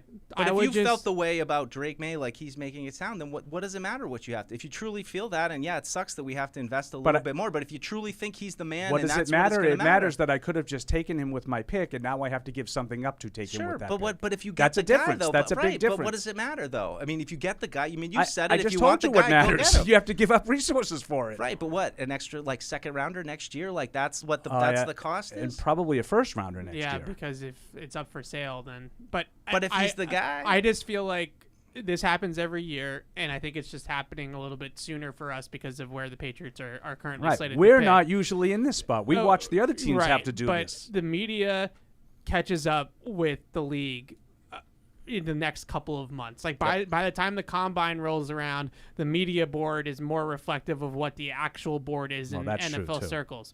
So we're catching up to it. And I think what we're finding out is that Jaden Daniels is a lot closer to Drake May than I think people originally might have thought like a month ago. And part of that's because he won the Heisman Trophy, right? And like you go out and you have the season that he had, he's going to move up the board. But I think that Caleb Williams is still 1-1 and he's in a tier of his own. But I would put Drake May and Jaden Daniels in the same tier. I think those two guys are pretty much talent-wise are equal, and I think that's where I'm at with the whole thing. We'll read an email from Mike in Southie, then we'll take a break. He says, it's as simple as this. Your record is a result of your play. Your play should not dictate desired draft position. If we don't get a top 3 pick, all it means is we weren't one of the 3 worst teams in the league. We aren't making mistakes by winning. The results of each game are independent of the draft. I would agree with that. All right, let's take a break. Got a lot more emails, calls. We got to do picks, so we'll be right back after this. Get in on the action with DraftKings, the official daily fantasy partner of the New England Patriots. New customers can download the DraftKings app now and play free for millions in prizes using code PATS. That's code PATS only at DraftKings. Minimum $5 deposit required. Eligibility restrictions apply. See DraftKings.com for details. iPhone 15 Pro on Verizon. This holiday, trade in any iPhone in any condition for the new iPhone 15 Pro with titanium, Apple TV 4K, and 6 months of Apple One. All on us with Unlimited Ultimate. Go to your local Verizon store now. 6 months of Apple One, then $10 per month. $999.99 device payment or full retail purchase with new smartphone line on Unlimited Ultimate plan required. Less $1,000 trade-in/promo credit applied over 36 months. Promo credit ends if eligibility requirements are no longer met. 0% APR. Apple TV 4K and Apple One offers require eligible phone purchase with activation on Unlimited Ultimate. Additional terms and conditions apply. Visit Verizon.com for details. Bailey Zappe spoke with the media yesterday. Let's hear what he had to say. That's a really hard one. I gotta be careful. So when you start preparing here for Buffalo, what do you see from the defense that give you some challenges? Yeah, I mean, they're well coached, from top to bottom, from the D-line to linebackers to, the secondary group. I mean, they're well coached. They understand that system. They've been in that system for, a lot of those guys have been there for a while now. And then you look at, some of those guys like Poyer and Micah Hyde, those guys have been playing for 11 years. So a lot of those guys have a lot of experience and a lot of, games under their belt to where they understand how to disguise, how not to disguise, and kind of hide some of the things that they're doing. So it's going to be, a tough challenge for us to, see what they're doing versus us and just, execute what we're trying to do. How much would you like to ride the momentum of what you guys were able to do in Denver, and kind of with that kind of things that you learned about yourself and the team as you go about a couple of weeks here? Yeah, of course you would, love to ride that momentum. I mean, we're playing a great Bills team. They've been rolling the last 3 weeks. So it's really just going to come down to us executing what we're trying to do as the offense. And then some of the things that, looking back versus the Broncos, there's a few, misreads that I had. I had, Farrell on one route that I missed him on, and just little things like that, and that could affect the game. So just trying to dial that in and get ready for, practice today and tomorrow and Friday and try to fix some of those things. Really, I know you didn't play in the matchup against the Bills earlier this season, but what did you take from the sideline about what they do well on defense, and what can you bring into this Sunday? Yeah, I mean, they play hard. Their front four, those guys, they're coming after you.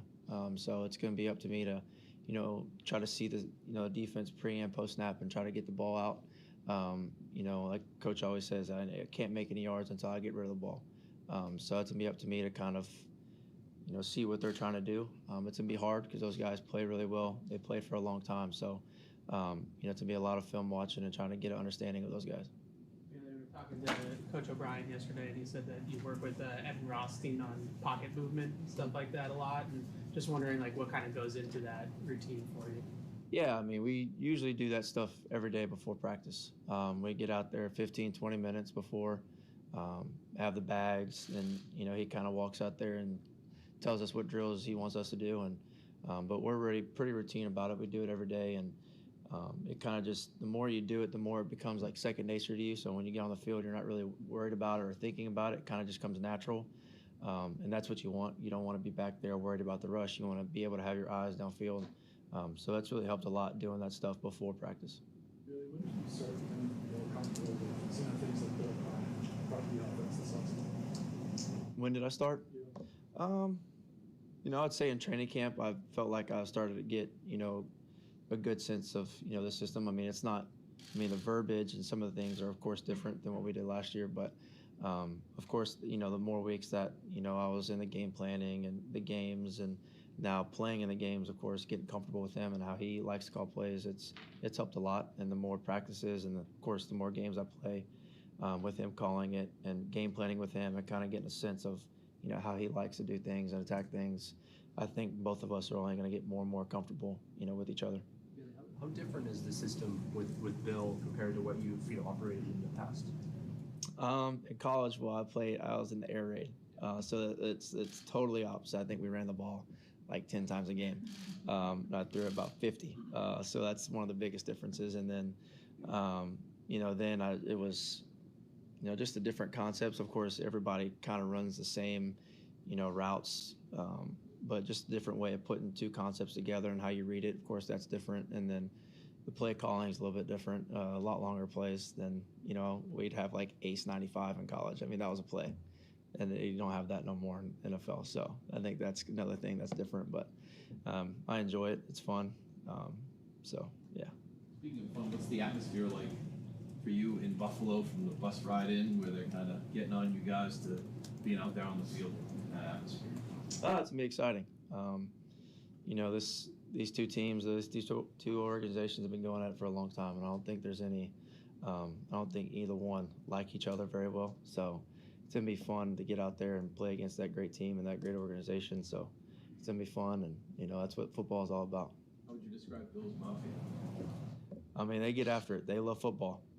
They love their Bills. So I mean, it's gonna be loud. It's gonna come down to communication for us. So that's gonna be a big part and a big emphasis for us throughout this week. You're a little bit off the grid here, but coming up on New Year's, curious, do you have a resolution?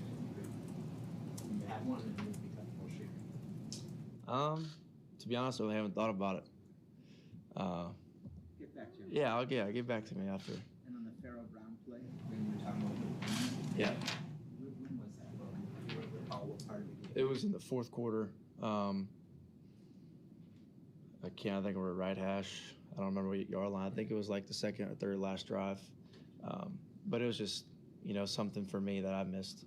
Did you feel like you were like a little rushed on that read because it's like a spot concept, right? Yeah. Was it? I honestly, it wasn't anything besides, you know, me. I was kind of rushing. I was in the mentality of like I didn't want to sit back there too long because I know those guys were going to be, you know, either blitzing or, you know, rushing hard to try to get a sack. So for me, it was just kind of I sped up my process too fast, and if I don't do that, maybe I hit him for a big gain, and right then and there, the game's over. But I didn't, so that's something that I need to learn from. Haley, what stood out to you about working with Pharaoh Brown? I mean, he's a great guy. He's tough. He's physical. You could kind of feel his presence, you know, when he's on the football field because he's always finishing blocks. He plays to the echo of the whistle. He has great hands.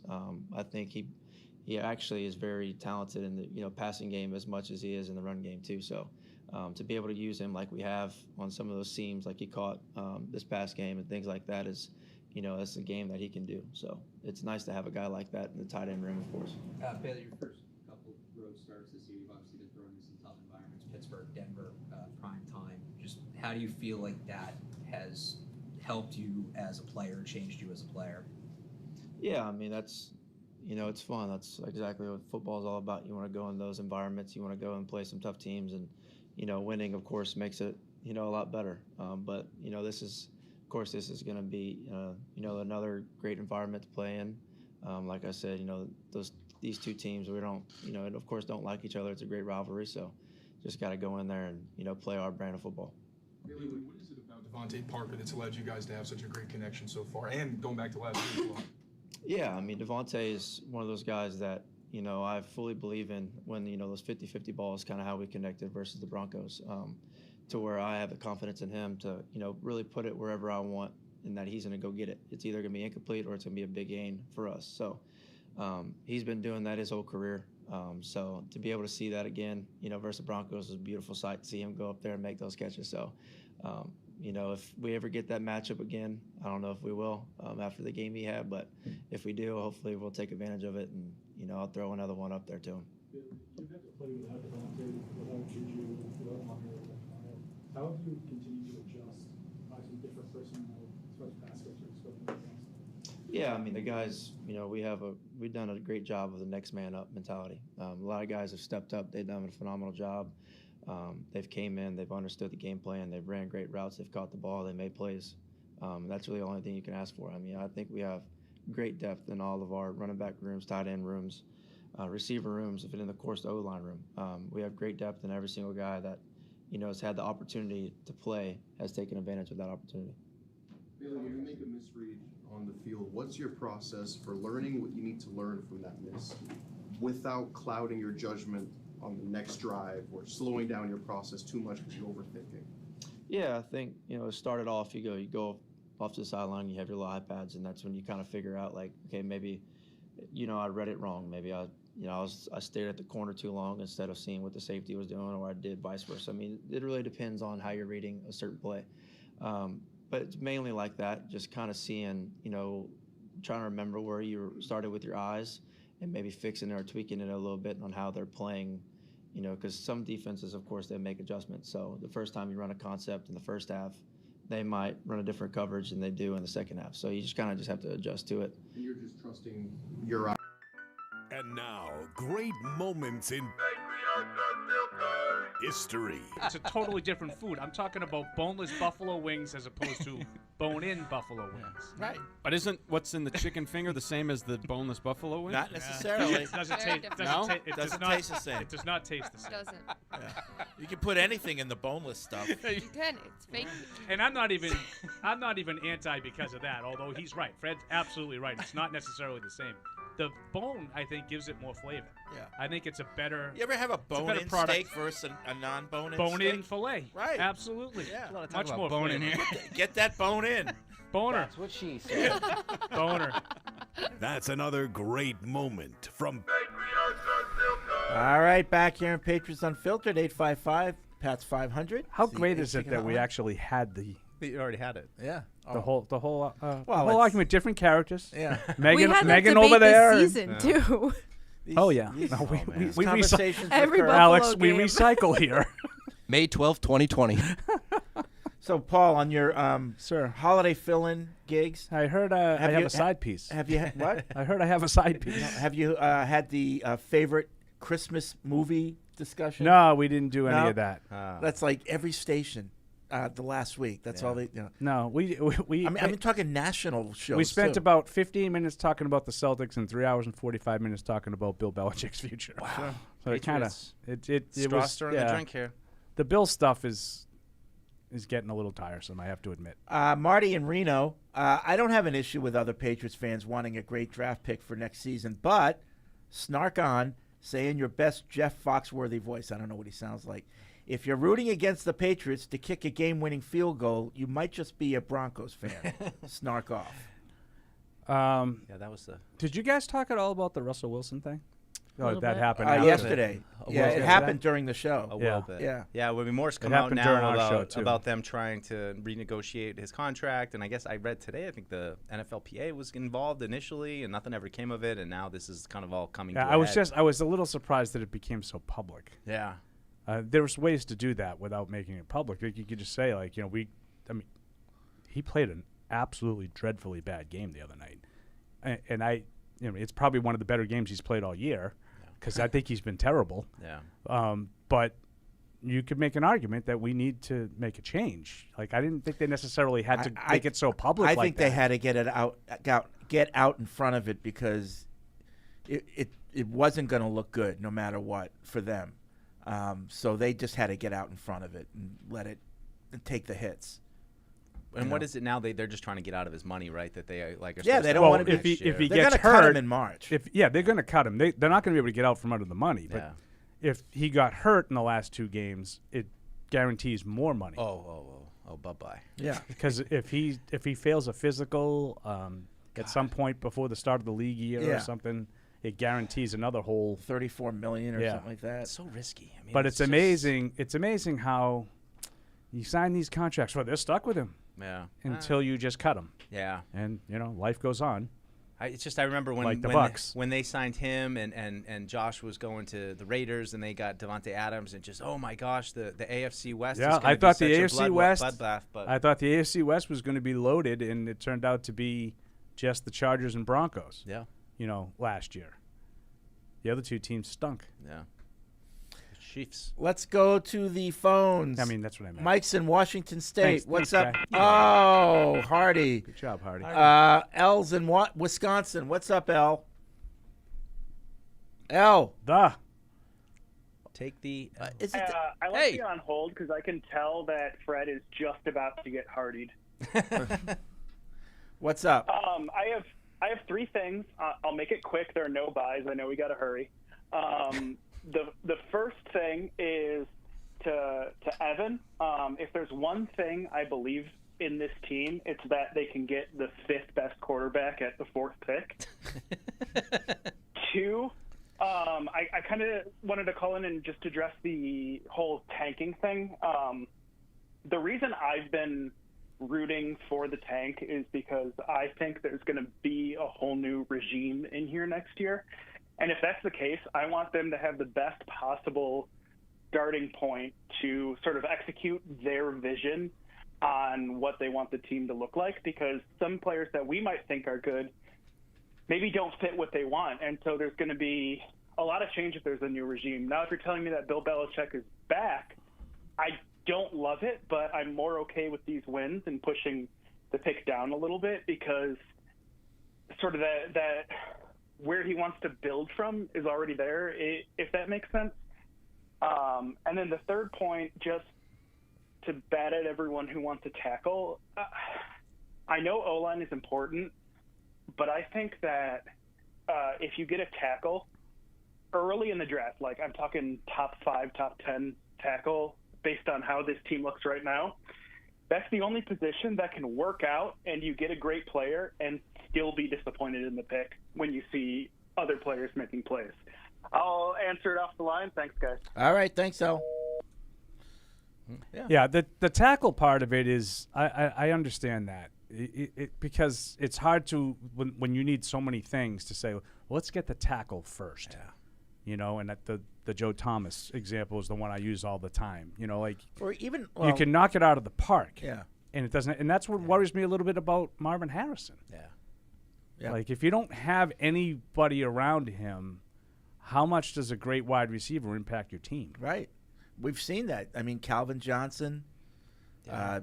Like they had to get Stafford before he was really, able to do anything. Yeah. It's hard. I mean, they need a lot. It's I don't know. I'm excited to see how it starts to all kind of, like Evan said, how it all flushes out, because all of a sudden you guys you aren't expecting are now like, I don't know, this guy might be better than this guy, and I mean everything you think you know in December, it changes so quickly. Tyler in Providence writes in, I have a seemingly hot take as a Patriots fan. I want to see us win these next 2 games to close out the season. Unless I'm mistaken, the Bills can't back into a playoff spot with a loss this week, so we could contribute to them potentially missing the playoffs. And you always want to see the Patriots beat the Jets no matter what the scenario. If this really is Bill's last season with the team, it would be great to see him end it with a 3-game winning streak, beating the Broncos in Denver, the defending East champs, and the Jets. Draft position be damned. That's tomorrow's problem. There you go. Yeah. I mean, it's and there it is. It's pretty crazy to think that 11, like Black Monday is 11 days away. Like all these things are going to start to happen very, very soon, and it's going to change the conversation, thank God, because I don't know if I could do this for the next 3 months. I agree. Right. I agree. Mike in Connecticut, I always love the shows, but I think 2 of my favorite things that have happened a fair amount this year is when Mike says, I don't know, Jim, like Romo, and whenever other teams are talked about, I think it's become hysterical when Evan says, I know this isn't enter team here, unfiltered. Love all that you guys have done during the terrible season. Keep it up, and Happy New Year. Jim. Yeah, it's a classic. He gives the fans what I give them what they give want. Them what they want. Play the hits, Mike. It's like if you're gonna go see Earth, Wind, and Fire and they didn't play, your reasons. Thank you, thank you. People calling in, I better get to them quick before they hang up. Oh yeah, because their time is more precious than ours. But anyway, Sean's in Vancouver. What's up, Sean? Hey, Fred. Hey, everybody. Hi. I don't know how many of you watched the Holiday Bowl last night, but you have first-time quarterback Miller Moss throwing 6 touchdowns. Does that say anything at all about Caleb Williams? Yeah, it's a system quarterback. No, I'm just kidding. I was wondering if people were going to throw that out here, but no, I don't know. If somebody made the comparison. No. The answer is no. No, maybe he's a good player. He's going to stick around, right? But everybody's talking about, I think it was like 2020 Madden. This was like the setup, and my son played this, and you're literally like the setup where you get to like be a player, but the setup is like you're thrust into a championship game. You're like a backup quarterback, and they it's all like the cut scenes and everything, and then you end up playing great, and then you get, or maybe not, but then you get drafted, and that it kind of the bowl games. It's kind of the setup for everything. Yeah, the bowl games are full of teams with guys in the portal, out of the portal, not playing. How did Drake Mays be projected? But it doesn't, like, to me, it doesn't say anything because you don't have any idea who's playing hard, who's not, who's protecting himself, who's in the portal, whose coach is new. Yeah, like I'd say I'm excited. USC has good players. Yeah, I mean you can't just say Caleb Williams is a one-man show. He's not. USC's got a lot of talent. Thanks, Sean. Okay. Appreciate the call. Let's go to Dennis in East Boston. What's up, Dennis? Hey, how's it going, guys? All right. I haven't really listened today. I usually listen as the podcast, but at the end of the show yesterday, Mike, I got to say, I've always liked you, no problems, but I like you even more now because you know, lately been very pro-Bill, or at least, you know, relative to maybe some of the other guys. Wear it, Deuce. Sort of appreciating Own it. Bill, That's sort right. of. But the other thing I noticed kind of at the end of the show yesterday that I liked was you kind of started saying, look, it doesn't matter who was the cause of this. It doesn't matter if, you know, a cat did it or whatever. I forget your exact analogy. But basically, they won 6 Super Bowls. They were in 9 in this era. And you were saying how you have so many memories from the time and how enjoyable it was for you. And I was just saying, wow, this echoes my exact sentiment. I love Bill, but the idea of who was more important, Brady or Bill, it just, so what at this point? We had so much. I mean, you look at all the 4 professional sports leagues, 30-ish teams, whatever, 120 teams. You could be at any of these other markets, a fan of any other team. Nothing would have compared to what we got to see as Pats fans for the last 2 decades. And it doesn't really matter who was the cause because we have all these great memories. We have Kansas City in the AFC Championship. You know, we have Super Bowl 49. We have the first 3 out of 4. We have 28-3. All these amazing things that you were saying you remember where you were, this you know, fact. You remember this setting, who was there. And I think of the same things. I have that with my father. Even if we weren't there, we're talking about it on the phone. And I really appreciated you, you know, bringing that up because that's exactly how I feel as a fan and a listener. And to me, it doesn't matter who was responsible because what you said is true. Yeah. Thanks, Dennis. Appreciate the call. It was the tooth fairy. That's why we have Deuce. No, well, I mean, he laid it out, but that was, I mean, just like at the end, it doesn't really matter, like, to me, who got it. What I remember is the fun of watching it and watching it unfold. And now we talk about how do we get back there. Yeah. Hopefully, someday. Brady in Kansas City writes in, if the Patriots end up with Joe Alt, it might be good for building of the team from the trenches, but in my opinion, this would be bad for the franchise. No one is buying a Joe Alt jersey or waking up Sunday morning saying to themselves, man, I can't wait to see Joe Alt today, even if the guy ends up being an all-pro left tackle. The fans need a guy to root for and cheer on. It's hard to do that with a shiny new left tackle. That's a worthwhile point. I mean, where the team is, they need talent, they need marketability, they need, you know, things that put butts in seats at training camp in these games. Yeah, I am not as high on. I mean, everything you said is true. You're absolutely right, but that's got to be part of it. But now. You got to pick the guy you think is the best player, not the guy you think is the sexiest player. Right. Now, as you know, I'm sexy. I want the sexiest player. I mean, let's face it. Clip that one, Matt. You don't just crawl out of bed looking like this. I mean, come on. So, I mean, I understand the need for a playmaker and like my Joe Thomas theory. But that shouldn't be because of marketing and you know, jersey sales and stuff like that. Yeah, he's right, and you're right. Like, Joe Alt's not gonna move the needle in terms of. But you know, to your point, Joe Alt traffic could enable the situation that the quarterback is able to become that player a little bit easier. If you're able to get, like, let's just say for argument's sake that the Patriots become one of those outliers. You know, the Russell Wilsons, the Dak Prescotts, the Brock Purdy's, these, you know, Kirk Cousins, these day 3, you know, late day 2, day 3 quarterbacks that turn out to be really good. There's a handful of them. There's not many, but there are some. Maybe the Patriots become one of those. Maybe they get J.J. McCarthy in the 3rd round, and he turns out to be your next Tom Brady. Yeah, another Michigan. Now it's pretty good that you have Joe Alt, you know, protecting his blind side. Right. You know? No, it's totally reasonable. These are the debates we're going to be having going into the. I understand that's a big risk. My second favorite player in Patriots history is John Hanna. Yeah, it just is because he was just so good at his craft. It's just because you're cerebral. No, I just love. I actually watched. Wouldn't crack my top 50. And you know, I've said it before in this show. I like when the Cowboys are playing. I love watching Tyron Smith. Yeah. Like the way you watch that. I do. The way he just manhandles a guy, he gets on him in his first hit, and that's it. It's over. Speaking of manhandling. Oh yeah, Paul. Did anybody over the past week? They've run it a lot. The 30 for 30 on Reggie White. Oh no, Minister of Defense. Poor Max Lyon. Oh my God! They have a montage of the step under, get the guy off balance, boom, and he just throws guys like tackles, big tackles with one arm. Yeah, and it's just unbelievable that the clip. It's like a 30-second clip of one after another, and they're all these huge offensive linemen. I don't know if I ever. Well, I was too young to focus on John and, Hanna. and but Chris Carter, by the way. Chris Carter.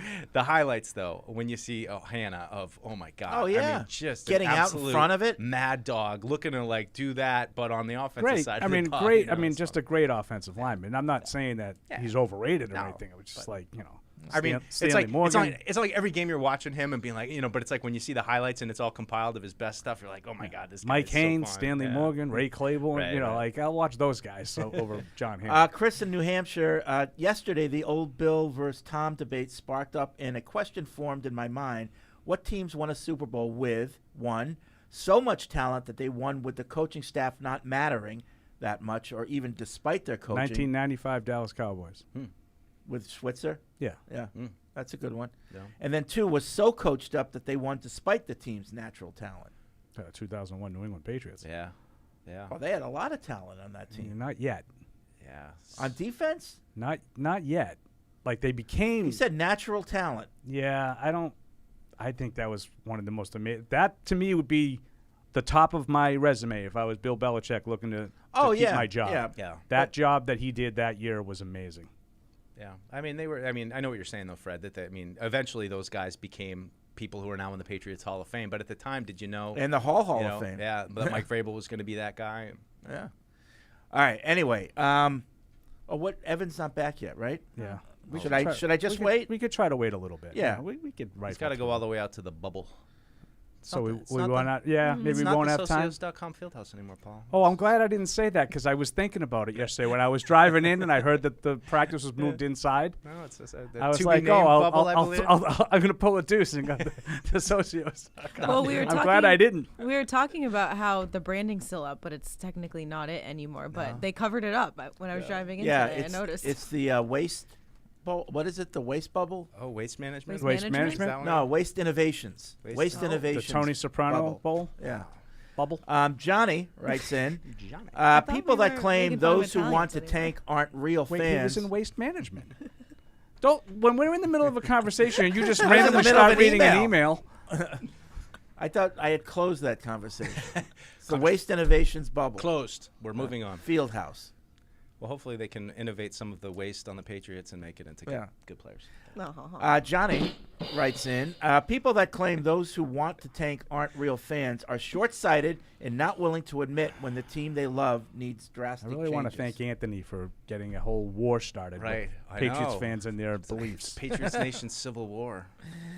I think either one, like I said, whatever you you're want. both Just feel what you feel. Don't worry about what other people think of you. I know. That's however what's great you about feel, sports. you feel. Like I personally, I'm kind of looking forward to the this highest draft pick that you can get because I've never really had that. Like they picked 6th in 2001. Like it's been a long time since they've had big time. Imagine like our draft party. Like how much better it's going to be. It's gonna be really short. Were you watching the draft when they took Drew Bledsoe? Oh, of course. Yeah. Oh, really? Of course. Yeah. Just because of that, or did you usually watch the draft, or just because the Patriots are number one? When I was younger than that, I used to watch the draft. Matter of fact, I skipped school once to watch it. Pretended I was sick. Oh, wow. Quote unquote. Not feeling well. It was a little Evan in me, I guess, when I was younger. I was just gonna say, I'm like, you skipped the school. And then, that draft. Now, that was because of the number one overall pick. I didn't watch the draft regularly. It's gonna be so as different. an adult. So different. I mean, I guess they picked Max, so that was 15th, right? Like that wasn't. And that was exciting Gonzalez too, but I mean, I didn't like it, but it was exciting. But I mean, just right off the bat, how quickly things are probably going to happen, assuming they're in the top 5-6 picks. Ian from the UK writes in, do you think Bill Belichick's biggest mistake since Brady was 2020? If he did want to reset, he should have rated the season out with Stidham at quarterback, and maybe we would have had a top 5 pick. It was the COVID season, so we would have had no fans in the stadium booing and enough reason to justify the unique situation 2020 was. I've kind of thought about that, but like at the same time, it's like, well, you might have ended up with Trey Lance. Like I don't know this. See, I looked think at Stidham it, would have won as many games. Yeah. I looked at it differently. I looked at it as you missed an opportunity to evaluate Jared Stidham. Yeah. Like maybe you wouldn't have. Let's just say for argument's sake, I don't know if Jared Stidham is any good. We're gonna find out this week. Okay. But even then, you're not going. Like he played last year, the last couple of games. He played a great game against San Francisco when nobody was interested in him as a starter. But what if he played the last 4 games and he played really well and you said, you know what? If we get a quarterback next year, we get a quarterback. But if we don't, we can start him. Yeah. And maybe he did what Mac Jones did. Then maybe you give him Jalen Waddle. So then maybe at 15, instead of Mac Jones, you pick somebody else. Yeah. Yeah. That's, to me, the lost opportunity. Not that I think Jarrett Stidham is a franchise quarterback, because I don't. I don't think he's a franchise quarterback. But I don't understand what the the reasoning was to not let him play a game. Like, it would have been the same as if you just played out this year. Right. What do we get out of playing Cam Continuing to drag Mac Jones out there this year instead of Bailey I think there Zappe. was a whole thing going on with him, don't you, Paul, about his admiration for Bill Belichick publicly. That's all it was. No, the want to and the injury and all that. Remember? I think that's garbage. Stidham.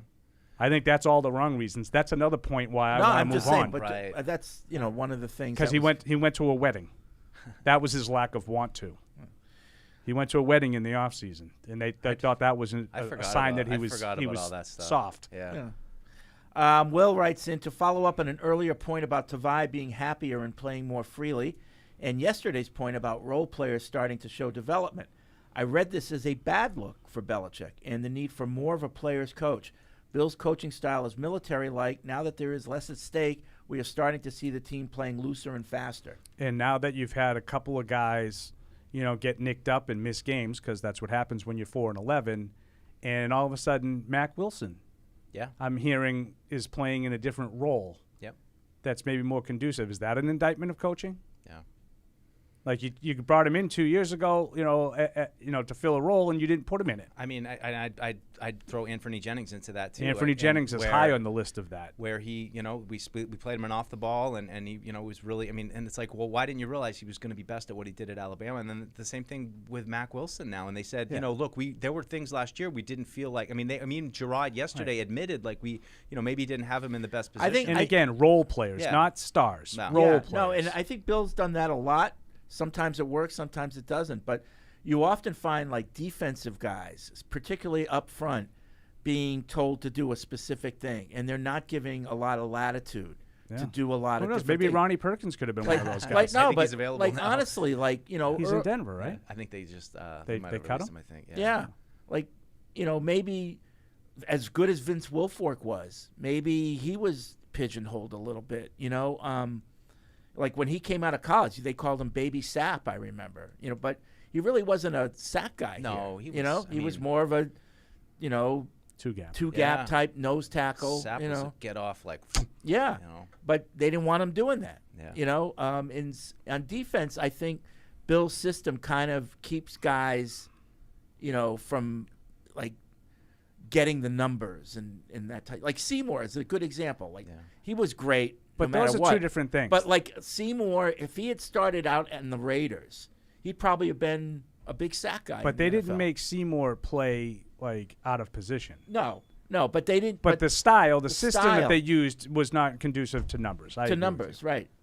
But I think what Deuce is talking about, with Jennings, is a little different. Like he was kind of out of position. Yeah. Belichick kind of learned that from Parcells a little bit, because Parcells' thing was always players need to know who they are, and try not to do things that they can't do. And sometimes players are like, no, I can do more, and then the coach disagrees. Yeah. Evan's back. Evan has returned from practice. Evan used to be my song. Evan has returned from practice. What was the mood? Who wasn't there? What did he see? All right, Evan, what do you got? I want Mike to talk on this for a second. I know it hurts your feelings that it's not your song anymore, and I just let it out, man. Let it out. It's all right. Let's just say I'm having some high-level conversations with a certain music producer that shall remain anonymous at this point, but there might be a Deuce song in the works. Oh, you want a song? Okay. I don't know what it'll be about or what it'll be for, but there might be. Looking forward to this. I am too. Maybe they'll let me sing on it. I don't know. I won't forget you, Belichick. Don't ask me to sing. Oh. Remix. Oh, Paul, you just might have sparked something there. He's writing down notes. Note to self. No, I need my recorder, Fred, right? Note to self. Note to self. Starkist. Speaking. I won't forget. Yeah, I hit the high note. You can still do it, man. You still got it. I like to sing. You're gonna sing it on June 12th, right? That's what I heard. I heard they're gonna come out. I'm gonna play with Bon Jovi. I'm hoping that we can make that happen. Yeah. I gotta talk to the people putting it together, but hopefully out on the stage. All right, we gotta hurry. So I'll go. Out at Patriots practice today, we have 4 absences. Juju Smith-Schuster with the ankle, Jabril Peppers hamstring, Jalen Mills concussion, and we do not know about Kayshon Boutte, but he was not there, unknown. So Trent Brown was. Trent Brown Gets has returned. in uniform? Oh, thank God. Trent Brown returned, and I kid you not, literally hacked up a lung like right in front of me. So that illness, like, maybe it was legit. All right, so I'm sorry, Trent. Playing the long game. Or maybe he just doesn't like you. I mean, probably after the things I've said about him. But yeah, Trent Brown was back. Based off of what we saw, though, I would still expect to see Vidarian Lowe at left tackle, if not like a rotation again. But yeah, those were the absences. Your boy Jabril was present but not participating. I like that. At least. So maybe not we're. dead. Yeah, I was wondering if he maybe tore his hamstring. You know, like then it's like a big deal. That's what I'm thinking. Yeah. So okay, that's the report. Juju. Weather. Juju. You want to get to it here? We got 20 kind of minutes. mild. Indoors. Oh, indoors. They were indoors. All right. Indoors. Second day in a row. What was the temp indoors? Well, they had the garage 72. doors open. So they're letting the. They're trying to. I think Why trying do you to think air they're out indoors? Trent. Just because it's short practice? No, because of the rain. Oh, it's raining out now. Yeah. Oh, it's really? raining. I thought it stopped. Rain, wind. Okay. But they are trying to get. Because it never rains or snows in the cold Buffalo. air. I was just gonna say it, Fred. Well, they. You know how I know you're 4-11? Right. They're getting the air flow. Okay. Too, All right. Not pads. No pads. Yeah. No. Another light day. Light day. No pads yesterday either. Okay. So. All right. There you go. All right, Paul. Are you equipped to tell us what happened last week after? I'll fill in. Allow me. No. Please no. Yeah. So. Christmas Day killed everybody. Oh, everybody was doing reasonably well, and then everybody lost all of the games. So 4-way tie: Mike, Alex, Paul, Fred, 10-6, Evan 9-7. With the spread, there's only one guy at the top for that. Paul 10-6, followed by Fred, Alex 8-8, Mike, Evan 7-9. So, Alex. You're breathing down my neck. No, I can't make up any ground. Really? We both went 10-6. Well, yeah. I'm not making up any ground. Next week, the week after. 152-88 for Alex. 149-91 for Paul. 145-95 for Mike.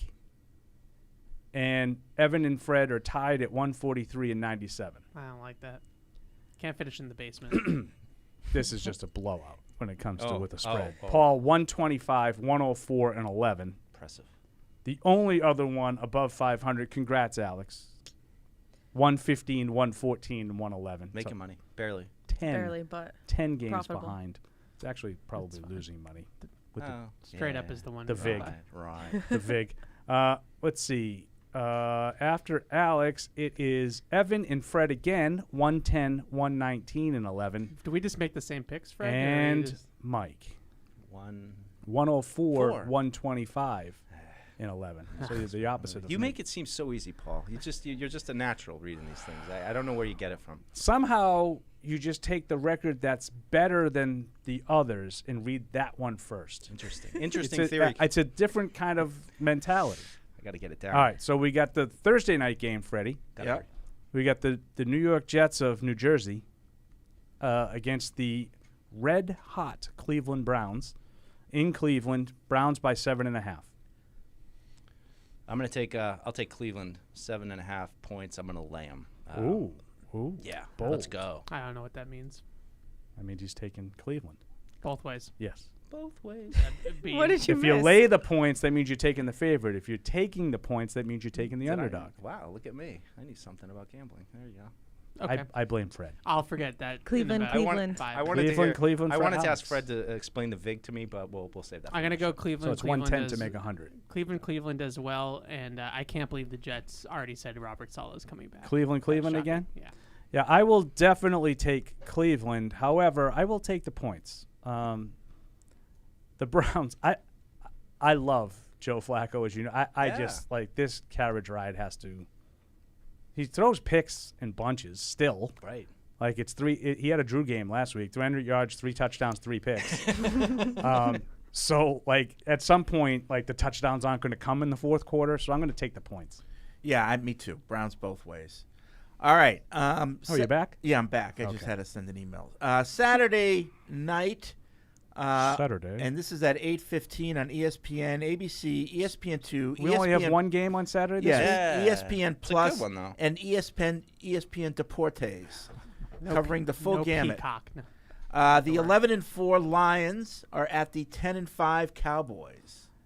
Dallas by 6. Oh boy, this is a tough one to pick. I see these teams kind of similarly. Why is there only one game on Saturday? I'm going to take Dallas to win, but I'm going to take the points for Detroit, please. Okey-dokey. Yeah, I'm gonna do the same thing.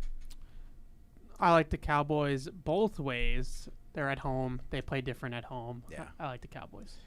I also like Dallas both ways, coming off a 2-game losing streak. And I don't know if you heard, but the Lions clinched the division last week. That really didn't get much play. I think the Lions are probably still celebrating that. So I will take the Cowboys hungover. both ways.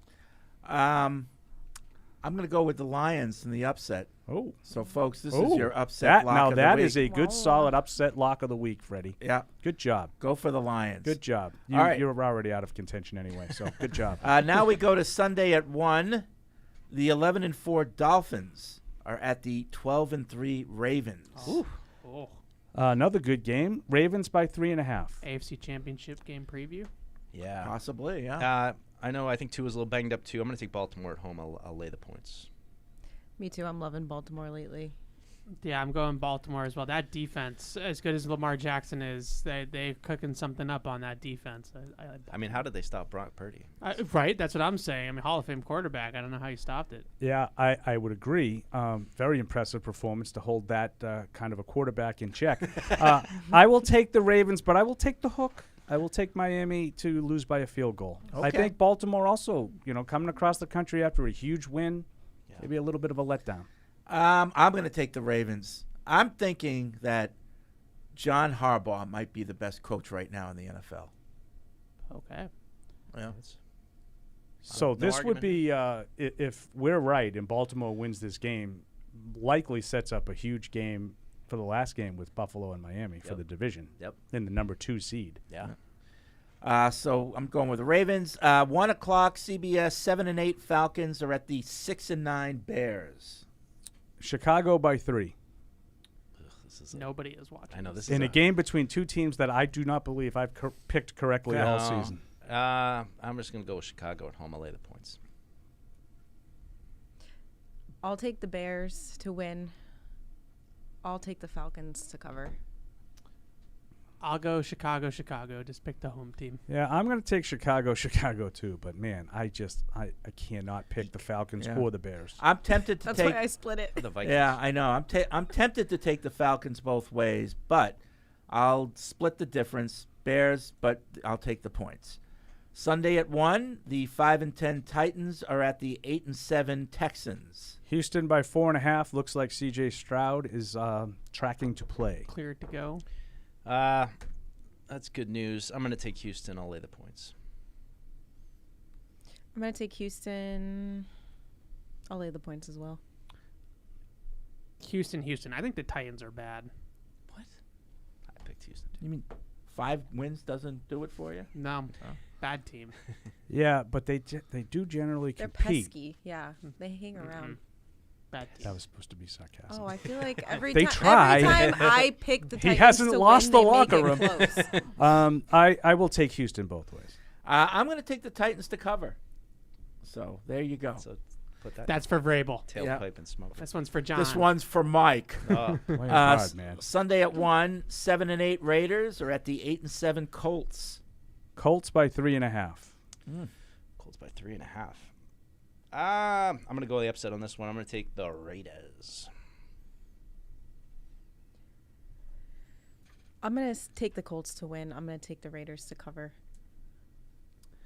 I'm gonna take the Colts both ways. I just think the Raiders had their 1 minute in the sun. Oh, they're playing pretty good D. Jack Jones is vibing. Jack Jones was not good in that game, by the way. What are you talking about, Paul? Patrick Mahomes completed like 5 passes, all of them at Jack Jones. But what about that one? Yeah, there was one. I'm going to take the Raiders both ways. I think that was a big loss for the Colts last week and kind of reality check for them. I'm going to go with the Colts both ways to beat the Raiders. Interesting game, though. Sunday at Colts, 1, Raiders. the 2-13 Panthers are at the 8-7 Jaguars. Jags by 6.5, and I have absolutely no idea who's playing for the Jags. Yeah, I mean, it seems like Trevor Lawrence got a new injury every week. Yeah, I do not think they've done him any favors by trotting him out there every week with one injury after another. I'll take Jacksonville at home, but I'm going to take the points for Carolina. I think they'll keep it close. Yeah, retweet. So it's Rex now. 6.5. Rex. Apparently, Trevor Lawrence is practicing, but it's definitely a decision, up in the air whether or not he's going to play. I am going to go with the Jaguars. I am going to take the points though for the Panthers. Yeah, me too. I think Jacksonville has a lot of issues with health. Yeah. And they're just not playing very well, and they're in the midst of an epic collapse. They were 8-3. I know. Yeah, what they said. I'll take Jaguars, but I'll take the points. Sunday at 1, 8-7 Rams. Dangerous team these days at the 5-10 Giants. The Rams by 5.5. Tyrod Taylor. Yes, Taylor's playing. Good luck. I'm going to take Rams. I'll lay the points. Rams. I'm also taking the Rams. I like the Rams. I think the Rams are a little frisky. It's Paul's team. You can't like them. If they get into the playoffs, in the NFC, a little frisky. Yeah, despite the quarterback. At Detroit, it'd be good. Because of their they're my team for two very basic reasons: Stafford and the absolute destruction of Cap Jail as being a thing. I thought you were going to say Puka Nakua, but Puka what? I will take the Rams, but Poop in a pants. 5.5 at the Meadowlands. I will take those points. It's a travel game. Yeah, Rams Giants. I'll take the points too. So are you picking the Rams to win? I said Rams Giants. Yeah, that's who's playing in the game. So I didn't know who you were picking in the game. Both. You guys are like a comedy team. Smothers Brothers. One of them died. It's not our first time. Tom really? Smothers died. Yeah. When? Yesterday. Oh, I missed it. Yeah. Who? Never mind. Oh, shut up. You don't know them. But Yeah, don't worry. We'll talk about it later. They had nothing to do with football. Sunday at 1. Fair. The 3-12 Cardinals are at the 11-4 Eagles. Eagles by 11. Oh, that goes up to 11. I'm going to take the Eagles. Screw it. I'm going to lay them. I'll lay 11. Philly. Dilly. Yeah, I like Philly both ways. I usually don't like spreads this big, but I think the Cardinals have been spiraling. Yeah, I'm going to take Philly, but I will take the 11. I didn't like what I saw in Philadelphia on Christmas. Yeah, I'm with Paul. I'm going to take Philly, but I think the Cardinals would be frisky in this game. 1 o'clock, still a lot of 1 o'clock games. A lot of 1 o'clock. 7 and 8 Saints are at the 8-7 Buccaneers. The Bucks by 2.5. Oh, wow. Really? Let Baker bake. Why? What do you have? I like that. No, that seemed like a small spread to me. Yeah, I'm going to there's a take low. Tampa, and I'll lay just those little 2.5ers. As will I. Yeah, I'm going Bucks both ways. That's a low spread for them. No respect for Baker. I know. There's like a one game difference between these two teams. Okay, but Baker's cooking. Yeah, okay. Then I'm going to take Tampa twice. Baker's baking. Oh, Paul's just being.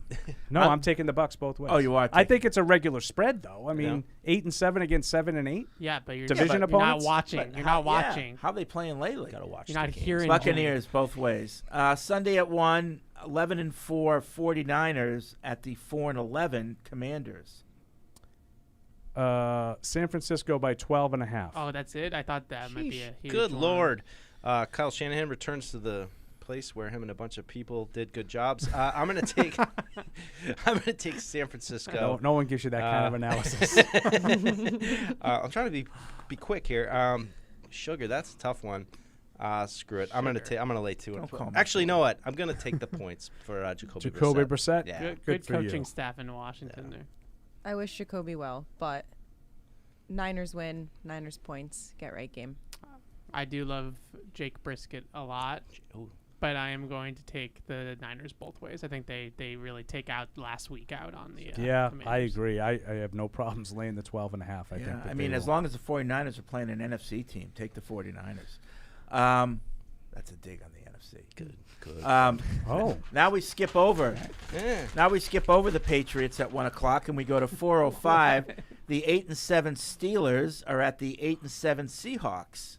Seattle by 3.5. I'll take Seattle at home. I'll lay the points. That's a small spread. You think so? You take the points? I'll lay No, the he's points. laying lay them. the points. That means he's not taking the points. Correct. What's Thank that you. mean? Seattle. Lay. Yeah, I like this. I like Seattle both ways. A little spider meme game here. Two teams. I will take Seattle. I will take the hook. 3.5. I don't know. Pittsburgh Oh, loses. yeah? Pittsburgh loses by a field goal. No, I'm going to take Seattle both ways. 4:25. The 5-10 Chargers are at the 7-8 Broncos. Oh boy. Have fun with this one. This should be off the Easton board. Stick versus Jarrett Stidham. Yeah. Good game. Good game. Denver by 3.5. Good Lord. I'm going to take Denver at home. I'm not really. That's really the only reason I can think of to pick them. Has Sean Payton lost the locker room? No. Maybe. Well, No. the only thing is, if down I 16 don't with think, 10 minutes left, No, tie the game. but- I don't Did know. he lose it or effort, Russell? Effort or no? But I don't think Wilson is beloved in the locker room. No, I I think agree. Wilson is I one of think the he's more. hated. I think if he was, Peyton Unlimited. would be bad for Peyton. But I don't think people care about Russell Wilson. No. Because he's been a pretty selfish player Yeah. in his career. I mean, even Gotta hurry. Marshawn is Gotta on hurry. the record saying he can't even reach out to him directly. So I don't know. Wow. Bad vibes. Okay. I'm taking the Broncos rallying. I'm gonna take the Chargers. Easton Stick. They were competitive against Buffalo They last were. week, and They were. I think this Broncos team is done. Sean Payton though, overrated. Oh, Overrated wow. coach. You know, everybody comes at it and says, "Oh, Bill is like a product of Brady." Sean Payton is a product of Drew Brees, and I think that we can And the Superdome. Unbelievable. So both overrated, then in your mind? Bill and Sean Payton? Yeah. No, just Sean Payton. Oh, okay. That's what I thought. Bill pants Sean Payton. Coach Sean Payton's pants off. Yeah, I will take the Broncos. That's a tough one because I do give the Chargers credit for last week's effort, but I'm going to take the Broncos. I think a little bit of an edge there in the coaching. 4:25, 8-7 Bengals at the 9-6 Chiefs. Minnesota by 1.5. Minnesota. Oh, sorry. I skipped down to Yeah, Green Bay. right. Kansas City by 7.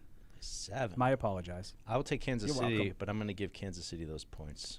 Kansas City, And I'll take Cincinnati the points, please. Cincinnati the points. Okay. See, he didn't say that one right. My that sorry. time. That was a Fredism. My sorry. I'm gonna give it to the Chiefs both ways. Oh, are you? Wow. Oh my God, you guys are dirty. Jesus, dude. Just Taylor Swift may not like that. Even I, every once in a while, let one go. That was inappropriate. But HR, good. But are you good. listening? Is that HR on line one, Deuce, or what? I'm gonna take the Chiefs, but I'm gonna take the points for the Bengals. I just don't like what I'm seeing for Kansas City. I don't like it at all. Me too. Yeah. Same thing. Kansas City, but I'll take the points. Yeah, I don't like it either, but I got to imagine that they're going to get something together against the Bengals. I'll take the Chiefs both ways.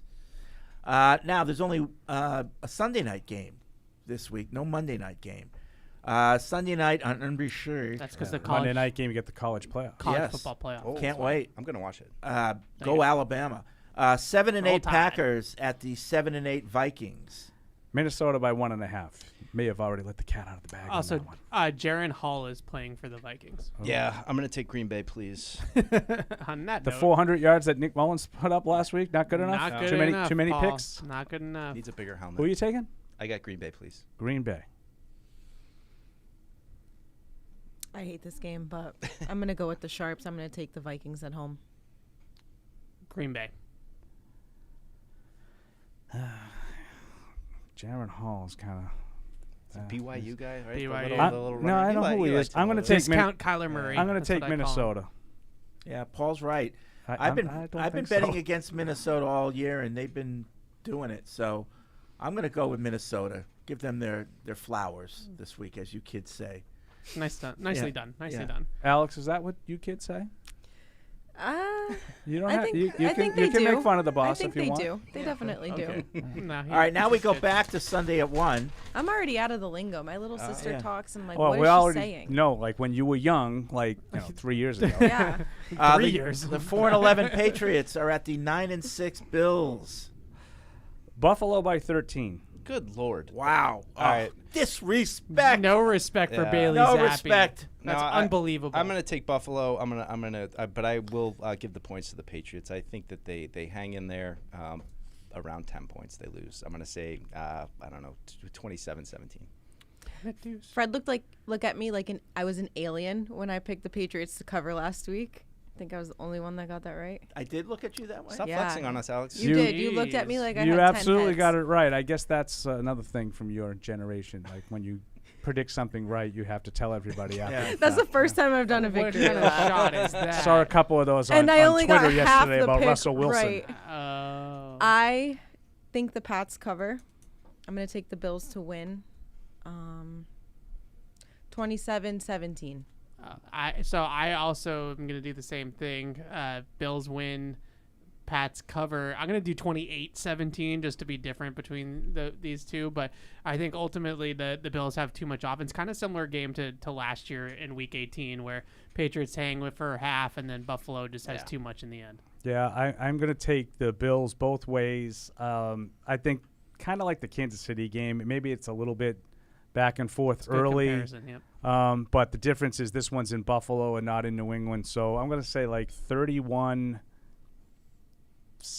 I'll give the Patriots another field goal. I think I said 31-13 on TV. That's nice of you. Listen, I'm riding with the Patriots. Oh, here we go. They've earned He's it. back, baby. He's They've back. earned it. The sweep of the Bills? The Bill has gotten the lock. He's kept the locker room. You have the fever. you have a little bit of the fever. Patriots? Yeah, Patriots both ways. Well, yeah. So you know how I always tell you that, like, winning the picks contest is kind of irrelevant? That's why. Because I think I'm the only one who actually tries to pick the games, as opposed to all the different scenarios in my mind where I generate, like, I hate. try. Yeah, like, Fred doesn't. So, like, he just gives you, like, 5 wins a week. I like the way Bill has these guys playing hard. They want to keep them around. They're playing for him. Yep.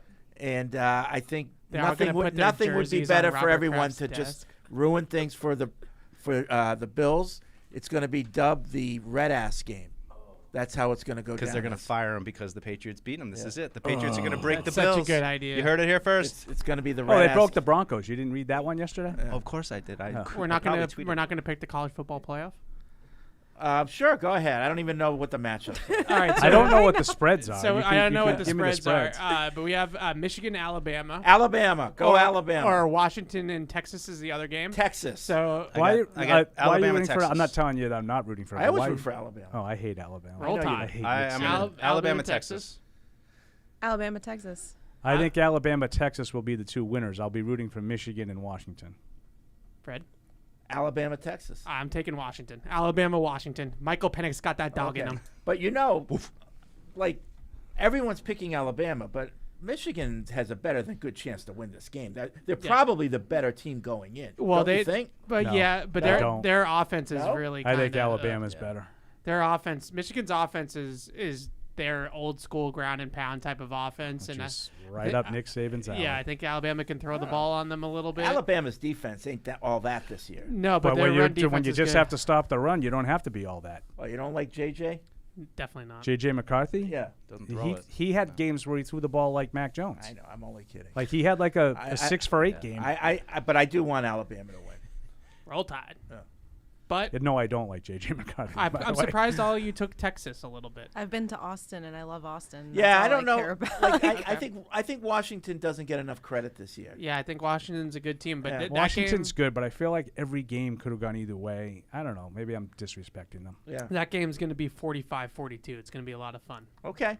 Is that the first one? Second one, unfortunately. Yeah, I know. Late it's night. ridiculous. That's what. Then we brought it full circle. That's what you guys were thinking. I don't know why it's the late New one. Year's It's the Eve, better can't wait. matchup. All right. Like, That's it for this edition We got to of come in the next day and do Patriots stupid Unfiltered. TV. 10:45 for Correct. the pregame show on Sunday, then the game, then the postgame show. We'll see you next Tuesday. Thank you for downloading this podcast. Subscribe on Apple, Google Play, and everywhere else you listen. Like the show? Please rate and review us. Listener comments and ratings help keep us high in the podcast rankings so new listeners can find us. Be sure to check Patriots.com for more news and more podcasts. The world's original podcast.